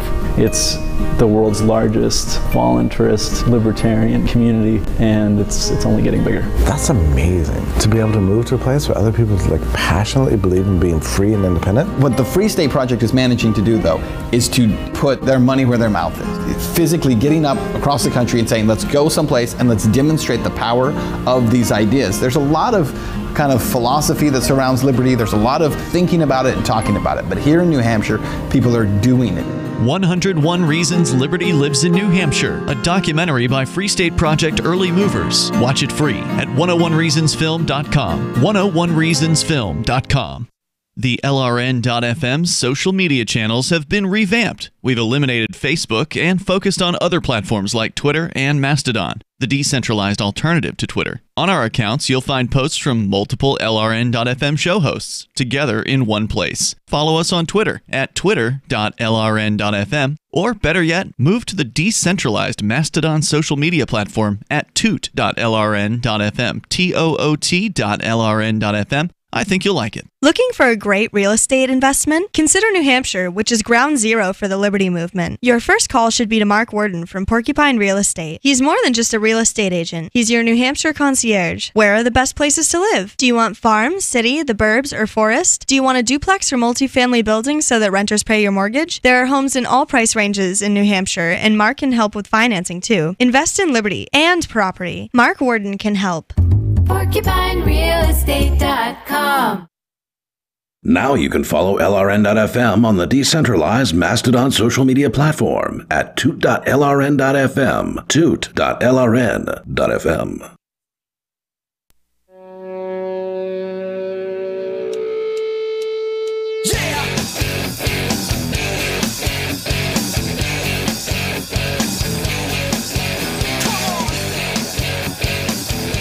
This is Free Talk Live, and you can dial in toll-free here and bring up whatever it is that you want. Our number is 855-450-FREE. That's 855-450-3733. Also, we do have the Discord on-air call-in lines. They're available to you any old time you want to join us over at discord.lrn.fm. Big thanks going out to Joe Maraca, longtime Free Talk Live supporter, amplifier. He's a platinum, which means he gives $25 per month to support us in advertising, marketing, and promoting Free Talk Live. Joe actually goes all the way back to the original Sarasota, Florida days of the show. He's been listening for that long. I recognize his name from way back. An old-timer. Yeah. So anyway, thanks, Joe, and thanks to all the other Free Talk Live amplifiers. There's approximately 200 of you. We'd love to have more if you're a supporter of the show. $5 a month is all we ask. Now, Joe's doing 25, but that's unusual. Most people do 5. A lot of folks do 10 as well, so 5 or 10 tends to be the most popular. But all we ask is 5, and it's a big, much appreciated from us because it helps us promote Free Talk Live, get on new radio stations. We're calling stations this week to promote Free Talk Live as a replacement to Bob Brinker. So if you happen to be a talk radio listener where you live and you know that your station airs that show, the Brinker Money Talk show, well, they're not airing it anymore as of this weekend because this weekend was his last show. There may still be like a few weeks where they'll keep feeding old episodes or something like that, but stations are going to be looking for changes.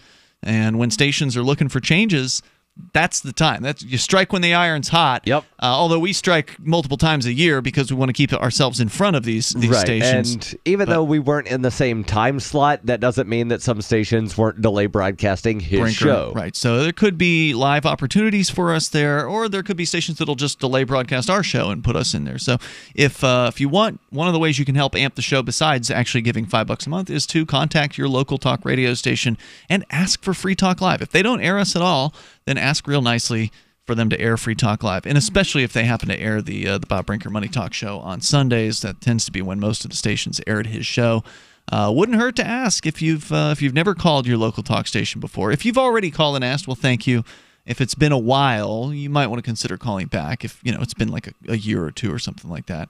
Check back in with the program director and let them know that you still want to hear Free Talk Live. If you already get Free Talk Live on your local talk station, you're probably not getting 7 nights a week because most of our stations don't take every single night, all 3 hours per night, although there are some. So that's another thing you can do. You can call and talk to the program director, tell him thanks for airing the show, and ask for more because there's almost always more Free Talk Live that can go on the air. Thank you, sir. May I have another? Yeah. And thank you, Joe, and the rest of the Free Talk Live amplifiers for supporting our show. You get perks as an amplifier, so if you want to get signed up, jump on over to amp.freetalklive.com, and you can get signed up with PayPal, credit card, or Bitcoin, BTC, and then get access to the cool perquisites that you get because you're a Free Talk Live amplifier, like access to the AMP-only Facebook group, the AMP-only podcast, the AMP-only call-in lines. There's the supporters chat rooms on our Discord chat. Get all the details over at amp.freetalklive.com. Netflix apparently announcing, let's see here, they are developing specials that will allow their users to choose how a television episode or a movie will end as it pushes further into interactive television. All right, so aren't alternative endings kind of already a thing for movies? Not officially. I mean, there are movies that are filmed with different endings, but then they test market and they find out which one is the most popular. Right, and sometimes the DVD will wind up having, here's 5 other alternative endings. Yeah. Right. Yeah, so instead of showing you, here's the ending that wound up having the most popular reviews or whatever, at some point you push a little button for I want ending number 4. Yeah, well, that's what they're talking about. They're talking about allowing users to actually choose their ending of the thing that they're watching. And there's not a whole lot here as far as details. They do mention that they earlier have already released an animated program called Puss in Book, where viewers could choose alternative endings of the same show. The first project of the new lineup is expected to be released by the end of this year, and Netflix's popular sci-fi show Black Mirror will feature an episode under this Choose Your Ending project. Now, is it just going to be a chosen ending, or will there be other choices the audience can make during the program? Obviously, the more choices, the more complicated, the filming is. Years ago, there were video games that did this, actually. Not years ago. This is video games. This is what video games do. They are interactive. You're actually a part of them. It seems to me that Netflix is actually moving to that. But years ago, there was a type of video game called full motion video, and it's called Dragon's Lair. That was a long time ago. But that was in the 1980s. But it is probably the best. But that's a first example, probably the best first example of one of these choose-your-own-adventure being a video game kind of thing. In that case, it was animation. Right. Don Bluth, actually a very well-known animator, the same guy that did American Tail. I think that was what it was called, right? With the mouse family back in the 1990s. Anyway, these are very popular games, and for good reason. They're interesting. But with that game, basically, if you make the wrong choice, you die. In a narrative plot format, it could just simply result in the narrative plot ending in a completely different way. So it's not quite the same thing. It takes an element from that. But ultimately, my question is this something that you want? Is this something that, there's going to be people who want this, but nobody wanted an iPhone until Apple made it and put it on the market. And I guess when I first saw that headline, the first thing I thought was that in today's world, you have people who live in their bubbles and they don't want they don't want the answers to certain questions. Mm-hmm. And the first thing I thought was, well, the show was good to go. The Black Mirror episode or whatever was good to go, but they got to the last 5 minutes and they want to go one direction, and one type of person is going to go one direction, the other's going to go the other, and they don't want to have to. They don't want to go down. They don't want to make a decision. Icky, sticky road. They want the decision that will make them happy. So some people, like you've got the '80s American movies where they always the good guy always he might have got his butt handed to him here and there, but he always won in the end. He always defeated the bad guy. And then you got Game of Thrones. And no one wins. I mean, everyone loses. I mean, it's almost the new genre in its own right where, you can be the good guy, you can make all the right decisions, and you can not have any luck, and the gods have decided, nope, you're not going to win this battle. Sorry, brah. Now, I will say that if I were allowed to choose a different ending to I Am Legend, I totally would. The Will Smith movie? Yeah. Maybe I like forget what happens. Yeah, maybe spoiler more alert, like what happens in that movie? He blew himself up. Yeah, maybe more like the end of the original book. The book it's a very easy to read masterpiece. It's only 80 pages. I Am Legend's a great. Does he make it up to Vermont with? I will not spoil this one because it's easy enough that our listeners can just jump on there and read it. The movie is different than the book. I've actually been considering narrating it. The ending is different than in the movie. The whole book is pretty much different. Is that right? Not just the color of their skin. The whole thing. It's just been bastardized. Is the best word for that movie. I don't. As far as this idea of audience choosing the endings, doesn't it take away from the creative purpose of these things to as an artist? It can, unless you've created art to be touched and manipulated and felt, and it is its own art form, no doubt about it. And there are artists to do that. Hold on. At the same time, it actually requires more creativity to come up with. All right, so what are like 3 or 4 different ways we could end this? I mean, that's what they do anyway. They come up with different ideas frequently, and then they talk about where they should go. But it takes away the decision from the artist as far as what they think the best, ending or the best narrative should be, and it puts it in the hands of the audience. It totally subverts the way, and it may or may not be a bad thing. I kind of feel like I'm against this generally because when I'm watching a show or a movie, I want to have whoever that artist is, that creator, show their creation, and I want to have an opinion about it. Yep. Now they're saying you get to pick whatever the ending you want to be, obviously from the endings they supply you with, so it's still going to be their creations that you're picking, right.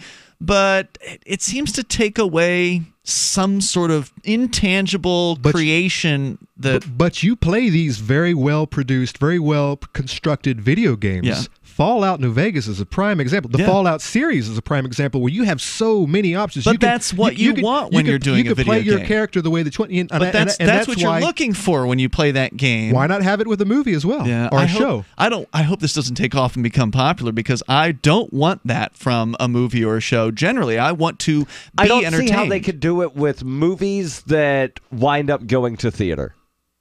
Well, actually, years ago, Darryl, they had something. There was actually experimental theaters where they actually had a votable system in a theater where audience could vote on what they allegedly. Democracy Movie.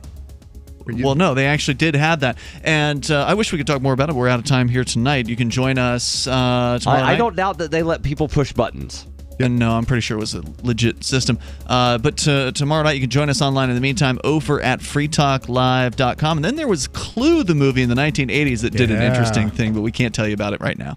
Does this ever happen to you? Moments after you're introduced to someone, you forget his or her name. It's a common faux pas you'll want to avoid, especially if you're a job seeker. And even if you're not, here's a tip. As you are being introduced, and while you're still shaking hands, smiling, and making eye contact, say the person's name aloud. Not only does that make a deposit in your memory bank, it acknowledges the other person. And that is more than a nuance, as is maintaining eye contact.